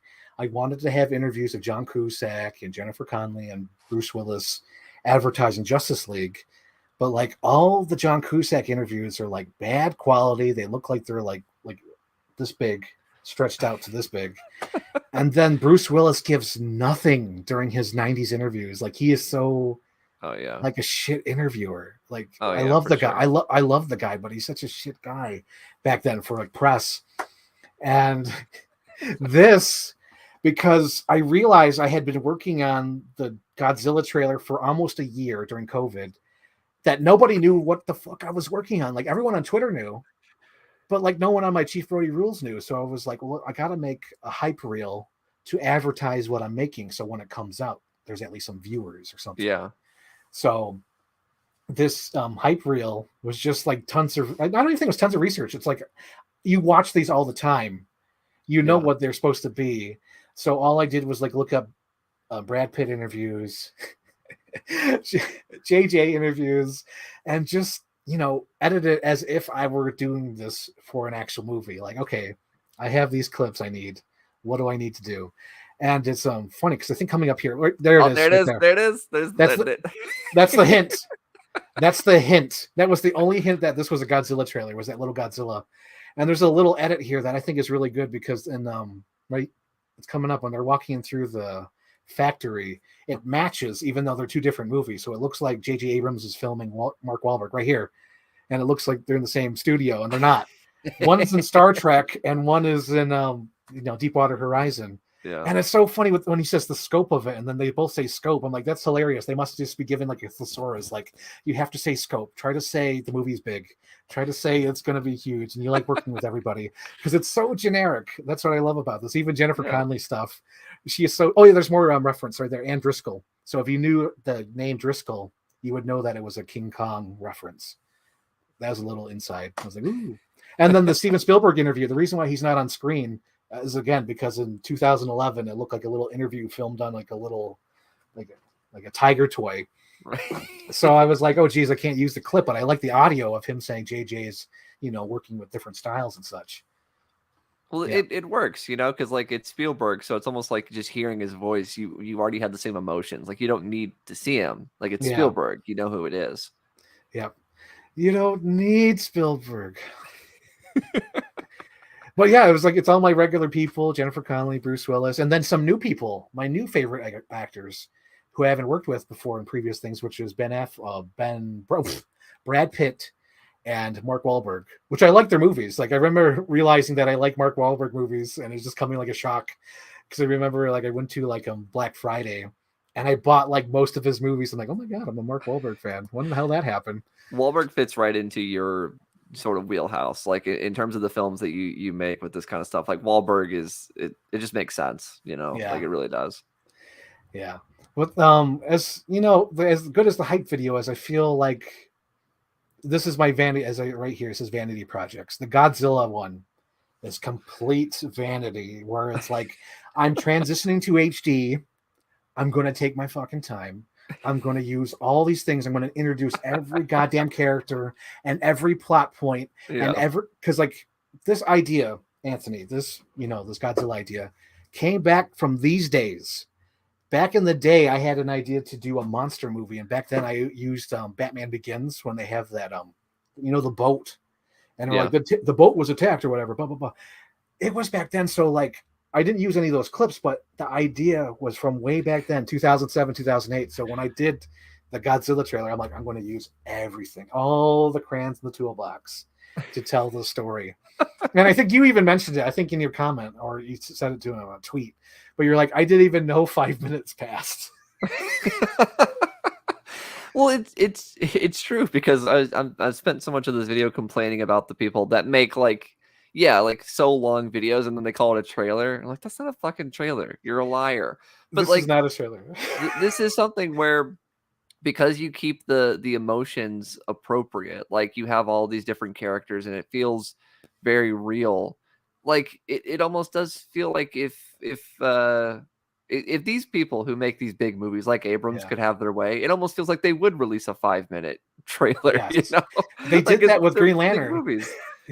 They've got these big fucking movies, so it almost feels appropriate because it's like designed to be a some blockbuster. So we're referring to the Batman v Superman one. Yeah, how it feels like Emmerich, and it feels a little Armageddon, that kind of era. Yeah, like that's what this feels like. This feels like one... Super 8, where it's like, what the hell is this movie? And it's like it's an homage to Steven Spielberg, and that's all you have to know. And it's like, okay, I'll go see it. It features a train crash. That's my joke with my mystery hype movie. So like the mystery hype was Reset. That was the first one where it was like, ooh, what is this? What is it? And it was time travel. And then this one was like, ooh, what is it? Originally, it was just supposed to be a generic monster movie, but I knew I'd get those stupid comments that I got from Reset that would say, oh, that's Godzilla. Oh, that's King Kong. So it's like, right. It's like, oh, is this a Cloverfield thing? And it's like, no. Yeah. And you were just mentioning that how this is like a Roland Emmerich, but I was sort of inspired by movies like Traffic or Syriana, where it's like multiple plot lines going on at the same time. Yeah. And like all around the world. Like, I think the Bruce Willis segment is all on Skull Island, and Mark Wahlberg is trying to figure out what's going on, where these things come from, or that, I think probably Brad Pitt as well. But it's like they're all on different plot lines, and they all kind of intersect at some point. So that's what my goal was. Yeah. For the trailer. Yeah. It's hype. And then I guess, moving on, we've just got a bunch of stuff that is coming out in the works. It's in the works. So I you got to ask about it because I know you want to talk about the Green Lantern. So yeah, Green Lantern obviously is I guess like the final technically. I think so.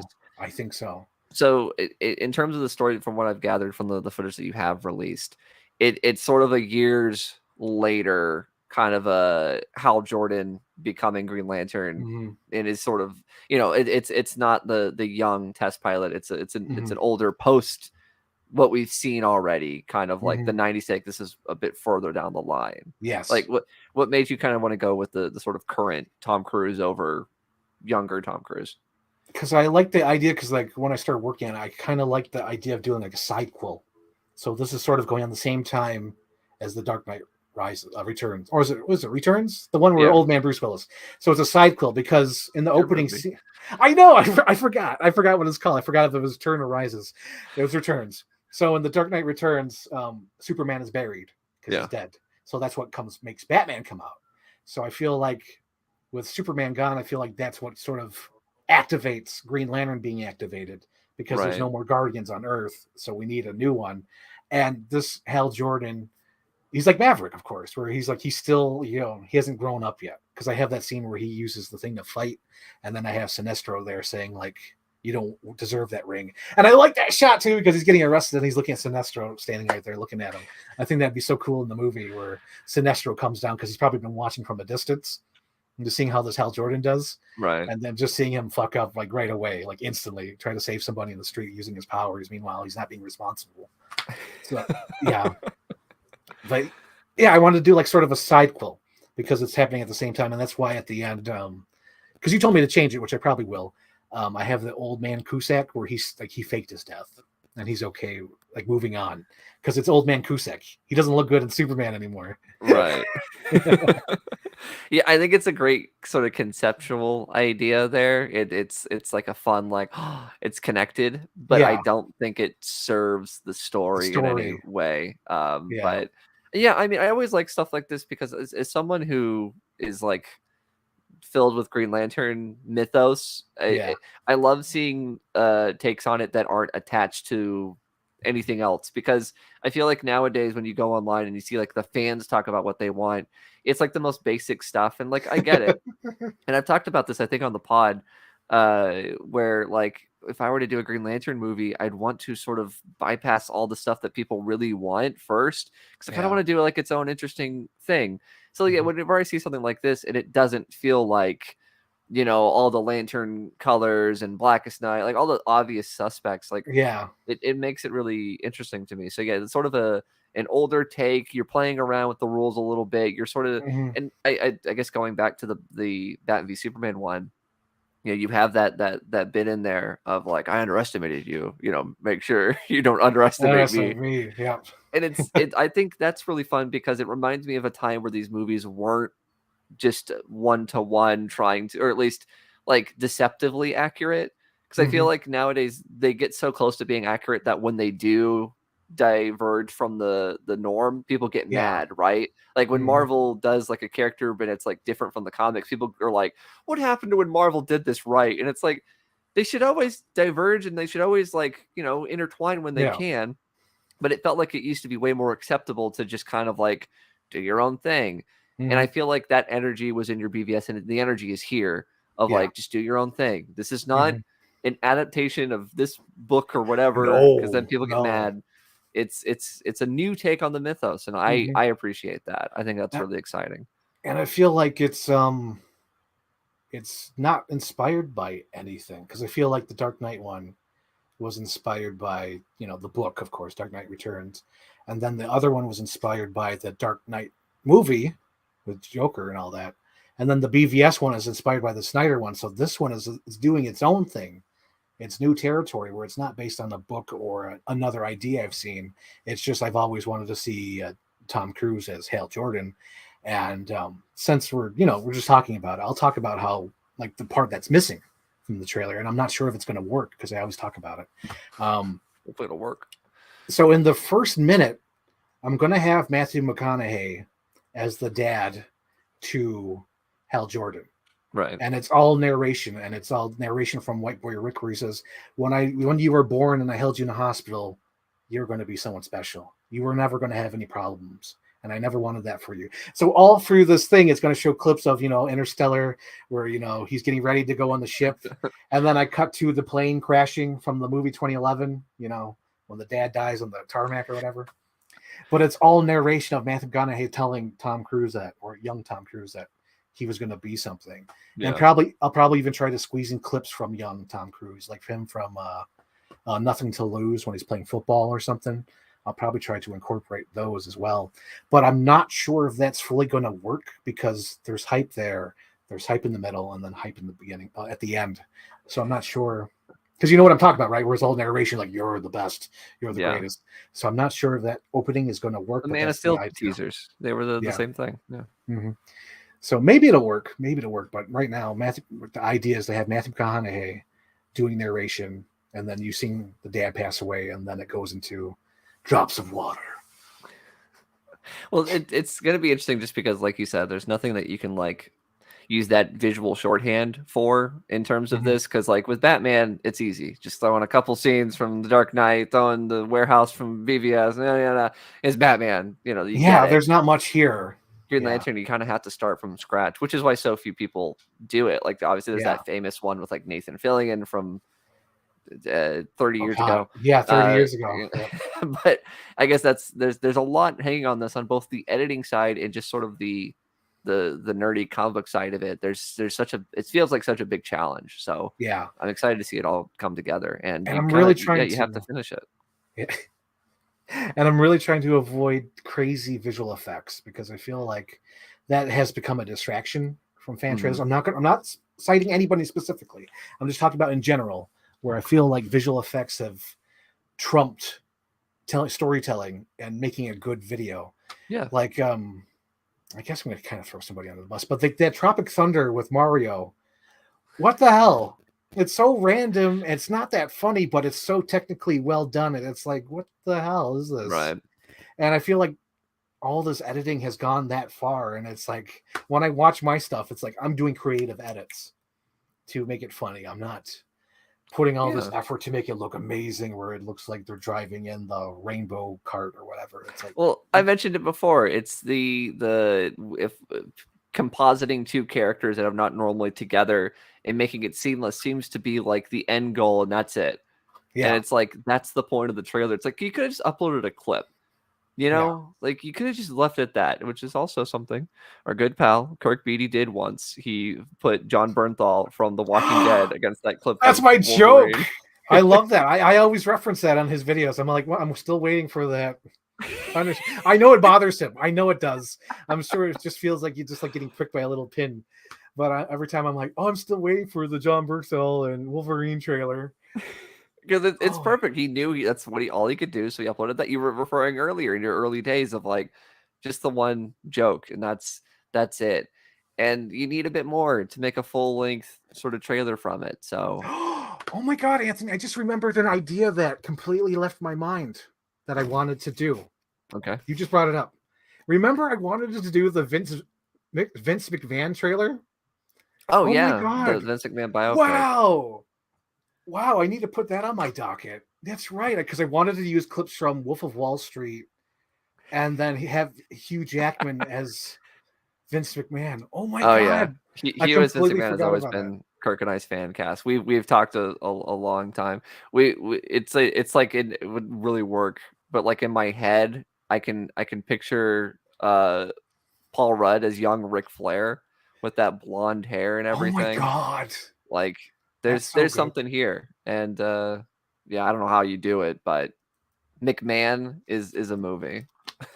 Damn! Wow, I completely forgot about that. I know I made some tweets about it because I wanted to use clips from definitely Hugh Jackman movies, and then Wolf of Wall Street. Because you just mentioned John Bernthal.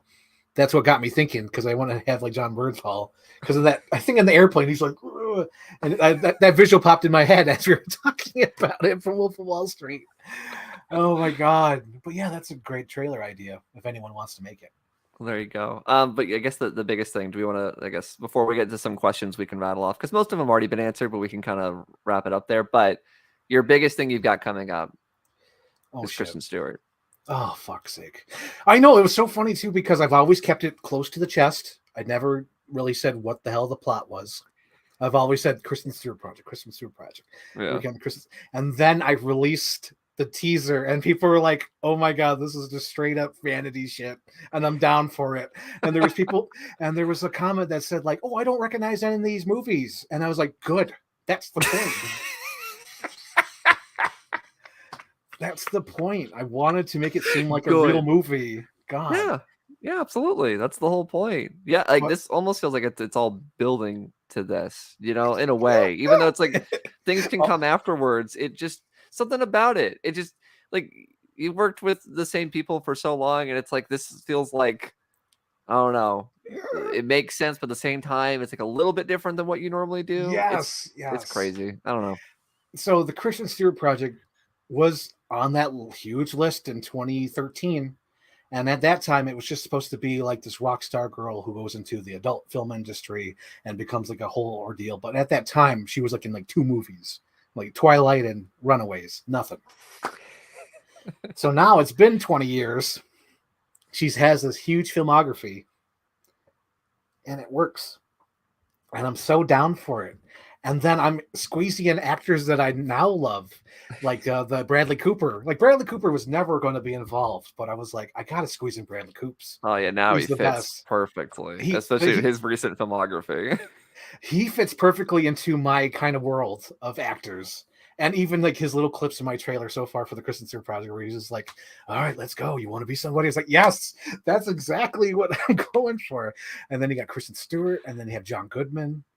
And it's so funny because the clip, the visual, is from The Gambler, but the audio is from Argo. Mm-hmm. And that just blows my mind, because like there's so many movies like people don't even think about where it's like I'm using audio from this and this, that, and there.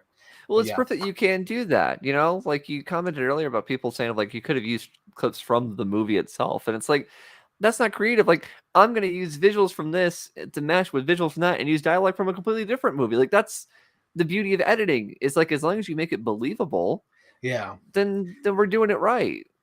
Yeah. But because like that one is like, I like the look of John Goodman in The Gambler, even though he doesn't say the exact lines I want him to say. But I like that look. That's what it looks like. I remember that was another forgotten idea where I wanted to do a Daredevil thing, but I was like, no, I can't. I can't even dive into that. That's too much. But like the Kristen Stewart project, the whole idea is to have, because it's all inspired by Sasha Grey, where she started as an adult film actress, went to film, went to do movies, like did a couple movies, then became a DJ that traveled the world. Oops, I'm still here. Hang on, podcast. Let me change my settings. Oh no. Oh no. Does that work? Doesn't work? No. There we go. Is it working? Anyway, can you still hear me? I can hear you. Okay, just good. Picture of a faceless man. Okay, that's perfectly fine. We can still keep going. But like the Kristen Stewart project, I want to. It was inspired by Sasha Grey, how she became more than the adult film actress that we know her as. Because now she's like a video gamer. She does streams on Twitch, and it's so funny because like she's so famous. Like she went to Italy at the Leaning Tower of Pisa, and like every couple of minutes, every second, someone was walking up to her saying, oh my God, can I have a picture with you? Can I have a picture with you? So like this Kristen Stewart project is all inspired by her career. And I want to have sort of like a positive outlook on it, where it's somebody who wants to do this. It's not a downer, something like Boogie Nights, or at least that's what I'm aiming for. That's the goal. Not sure if I'm going to succeed. From the most part, from the looks of it, it looks fine, but I don't know. I'm trying. Looks fine. All right, there, George. We're never going to be Titanic. Look, we're never going to be Titanic. We're never going to be Jurassic World 2015. Nobody can. I mean, we're all excited for it. Hey, look who's alive. There we go. That's my actual webcam on my laptop. Well, it's we're wrapping up here, so it's okay. Yeah. Yeah, of course, like we're all excited for it, dude, because it once again, it's you doing something that is original, and it's you, and that it no feels one like would an think evolution. of. Yeah, exactly, and No that's one's what's gonna come with that. fun about your edits is it being sort of unique, and like that's the thing. I don't even have to ask of like why Bradley Cooper, because like I've seen the movies you've seen that make you want to use Bradley Cooper. Exactly. Like it makes sense to me. So yes, it makes sense. I guess that's kind of the beauty of the sort of crowd that like people like us have, is we're just small enough that we have these people that like if they follow us on our socials and stuff like that, they get it. It's never like a shock. Granted, you've got your people that'll come back and be like, "Oh, what's this?" And that's cool. This is for anybody, but you can tell who sticks around and who pays attention when it's like, "Oh, I've been waiting for this for years, and now it's here, and it's what I want." And thank you. Oh my gosh, I know. Because there's people that have been here for a long time. Like I know Cade Fisher, Filler Vision. He's been here a long time. T. Hamill. I feel like T. Hamill's like the secret glue to everybody. T. Hamill's great. Love He's T. the Hamill. best. Even though he bounced and said, "This is enough." Not that he said, great. "This is it." He's not that great. He couldn't stay. Yeah. But yeah, there's people here that always support us, like Shane Ford and Captain Iron Dog. Yeah. Classics. They're all here. Ray Classics. Girl. Yeah. All sorts of people. Ray. We get into the questions here. I think we got the last bit of stuff. Mm-hmm. We're going a little bit long. So obviously, what got you into editing? You talked about your sort of early years in college and getting yelled at. Real quick, I had a sort of similar sort of experience where I was for the longest time being like, I want to be an actor, and then like I was doing plays and stuff in high school, and like I got into an argument with the teacher who was also the director, and like she was like fresh out of school and was being this now. And I remember like I got into an argument and she's like, "All right, we're going to take 5," like really upset at me. And so like I left. And then when I came back, everybody else was like back to rehearsing without me. I was like, "Oh, fuck this. Like, I am not going to be here for like, I'm here to do my job." This is like high school. So it's like ridiculous that there's this But much it's funny drama. too, because she's just a kid as well. You have to put that in your mind, because she's like in her 20s out of college. So she's a kid. Yeah, so I was like, just like you, I was like, I don't want to be an actor if it means I'm going to sit here and be yelled at. Like, that's stupid. So yeah, I mean, is there anything you want to add on in terms of like getting into editing other than having fun? Yes, I do, because I have a video clip ready. Oh God. Yes. So in 1997, there's this game called Driver. So I was never able to play it because I could never pass that tutorial in the parking garage. I could never do that one move within that 60 seconds. So I always played the film director mode. And without knowing, I learned how to edit and place cameras while playing this game. Right. There was a few years ago where I was like, how the hell did I learn how to edit? And I was doing stuff like this where I would, place the camera, point of view, or have a jump spot. I didn't make this video, of course, but it's just an example of how you could see how there's different camera angles and whatnot. I would always drive in San Francisco so I could drive up the hills and bounce and have all the cop cars flip. But yeah, this is where I started editing, was from this Driver game, basically. And I had no idea at the time. I was like, oh, that's new. Yeah, doing like machinima stuff. That's crazy. Yeah, and then let me pull it up. There is a special feature on the Die Hard DVD. This is the Steelbook that came out 2007, I believe. There's a special feature that says the cutting room, re-edit your favorite scenes. So there's a little special feature on that DVD where they give you a scene, like an example. It's the scene with Mr. Takagi, and you're supposed to re-edit the scene, how it, use the different angles that they actually used. So you get to see the alternate angles that John McTiernan used. So like in the movie, like you only see the blood splatter on the window, but there was more graphic takes, and you could edit the scene using your DVD. Oh my God. Yeah. That's insane. So like there's a clip where you can clearly see like the little blood like go here and explode, and it's full on camera. And then there's one where it's like a lower thing where you see the, and then it's the normal cut where it hits the window. and they had all these different things. And I think there's like maybe one or two other scenes that you could re-edit. Yeah. But that's what also got me into editing and realized like, oh, it's more impactful just to see the blood splatter on the thing instead of actually seeing the, the full on, squib going off in his head and the blood going out. So that was another thing where I learned about editing from that. Cool. Yeah. And they don't have special features like that anymore, which is sad. No. And I don't think that was on any other releases except that one. Next one, another broad question. Who inspired you? You mentioned the Toys Gone Wild earlier, but some other people that got you to where you are. A movie guy. He did the Fight Club with The Matrix. Waxinator. Holy shit. Waxinator was the guy. Wow. The YouTube poop guy. I don't know if anyone was watching who knew Waxinator. There would be no Little Mermaid without Waxinator. And there would probably be no Little Mermaid or Scooby-Doo without Orpheus for the Win. Orpheus for the Win did these things called scoops, where he makes fun of like Scooby-Doo. Fantastic shit. Like his stuff is like a certain style. It's almost like you watch my videos and you know it's ChiefBrodyRules. You watch Orpheus for the Win and you know it's an Orpheus for the Win. And if you watch Waxination, you know it's a Waxination video. So that's what I liked about all those guys. And there's some references I do, like do I still have it here? Do I still have it? To close it out? Close it out. Anyway, there's a Snow White clip, and I reference Waxinator in the Snow White one because on the side of the castle you see little Gaston, and in one of his videos he did, Gaston went through a wall, so that was like a little call to him, like a reference. So that's why there's So yeah, those guys. Of course, Shades of Night. Without him, I probably wouldn't even want to get into trailer mashups. Or the trailer fan edits, I should say.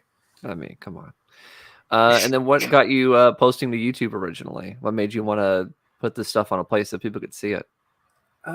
Just because at that time, I was like looking at mashups for some reason. I was looking at little funny things. Like it was like Pogo, the guy who does those little music videos using sound effects. Yeah. He was in the early days. Like no one else was like posting stuff. He was one of them. I have Walking Taco Dubs. That's Phil Dragish. He had dubs and mashups as well on his channel. And this was like early days. So I wanted to sort of, be on the floor, the opening, we call it the factory floor of doing this. So I started doing my mashups, even though they look like shit. They look like my little tiger toy, but they were still something. Yeah, they look like that, but it was at least something, before I evolved to something else. Pikachu. So this is a question that I had asked because this is one of the first videos that I saw of you. Why did you mash up Green Lantern 2011 with the Pokemon theme song? There's the great bit that I always can remember is it ends with Hal Jordan looking at fucking Jango Fett, Tamara Morrison as Abin Sur, and it's going, "You teach me and I'll teach you." Like, Pokemon. Why? Again, that was 2011, so I'm throwing whatever like sticks.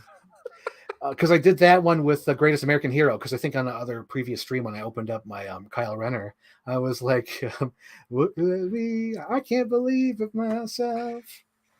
So I did like the American Hero, and then when I did that, I'm like, oh, let me do the Pokemon theme. So those are two at the same time. And not only that, but at that time, I don't know if you remember, but like they released half the Green Lantern movie through trailers. Right. They had like the 5-minute trailer, and then there's a 3-minute trailer, and then there was like a whole behind the scenes. I was like, Jesus, there ain't nothing left to show in the movie. There really wasn't. The other thing I asked was, what do you think is the most important thing to know before editing? So, like, I guess an advice sort of thing you could give to people. I would say get a hard drive. Get a hard drive so you can start saving your projects and saving your movies and saving visuals and any effects. Put it on your hard drive because those are important. Because that's where all my movies are. That's how I was able to, do my golden era of YouTube poop.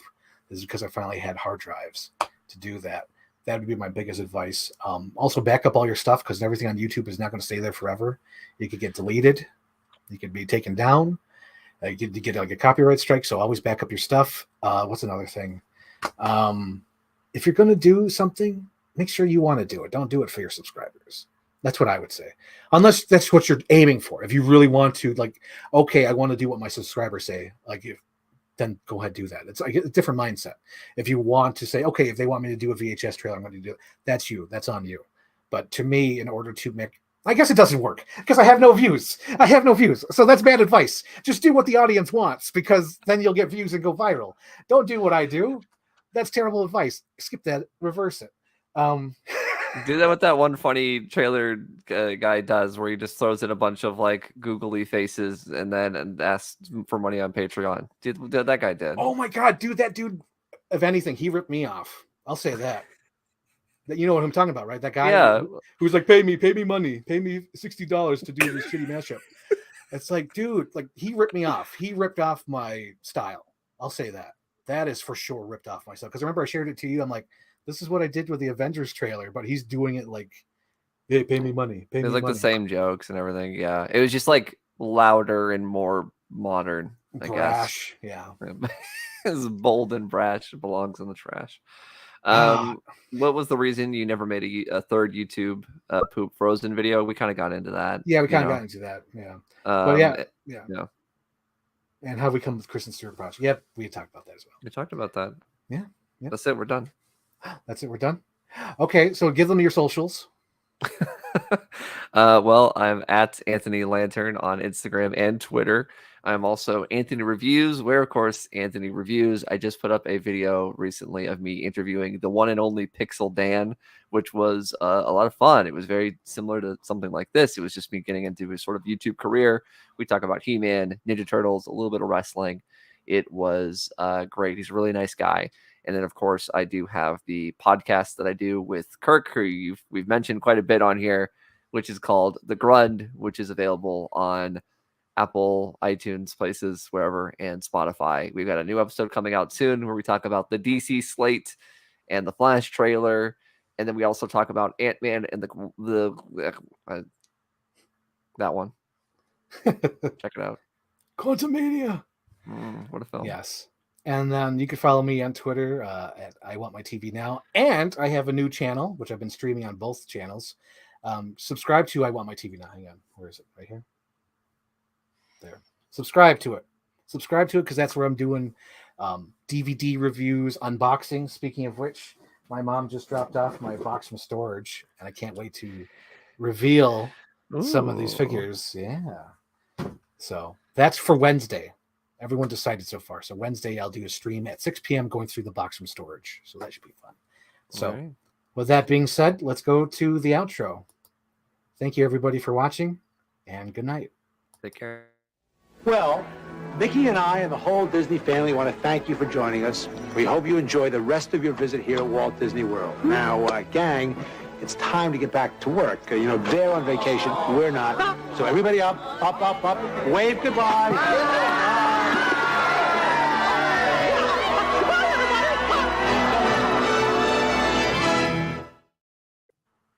There you go.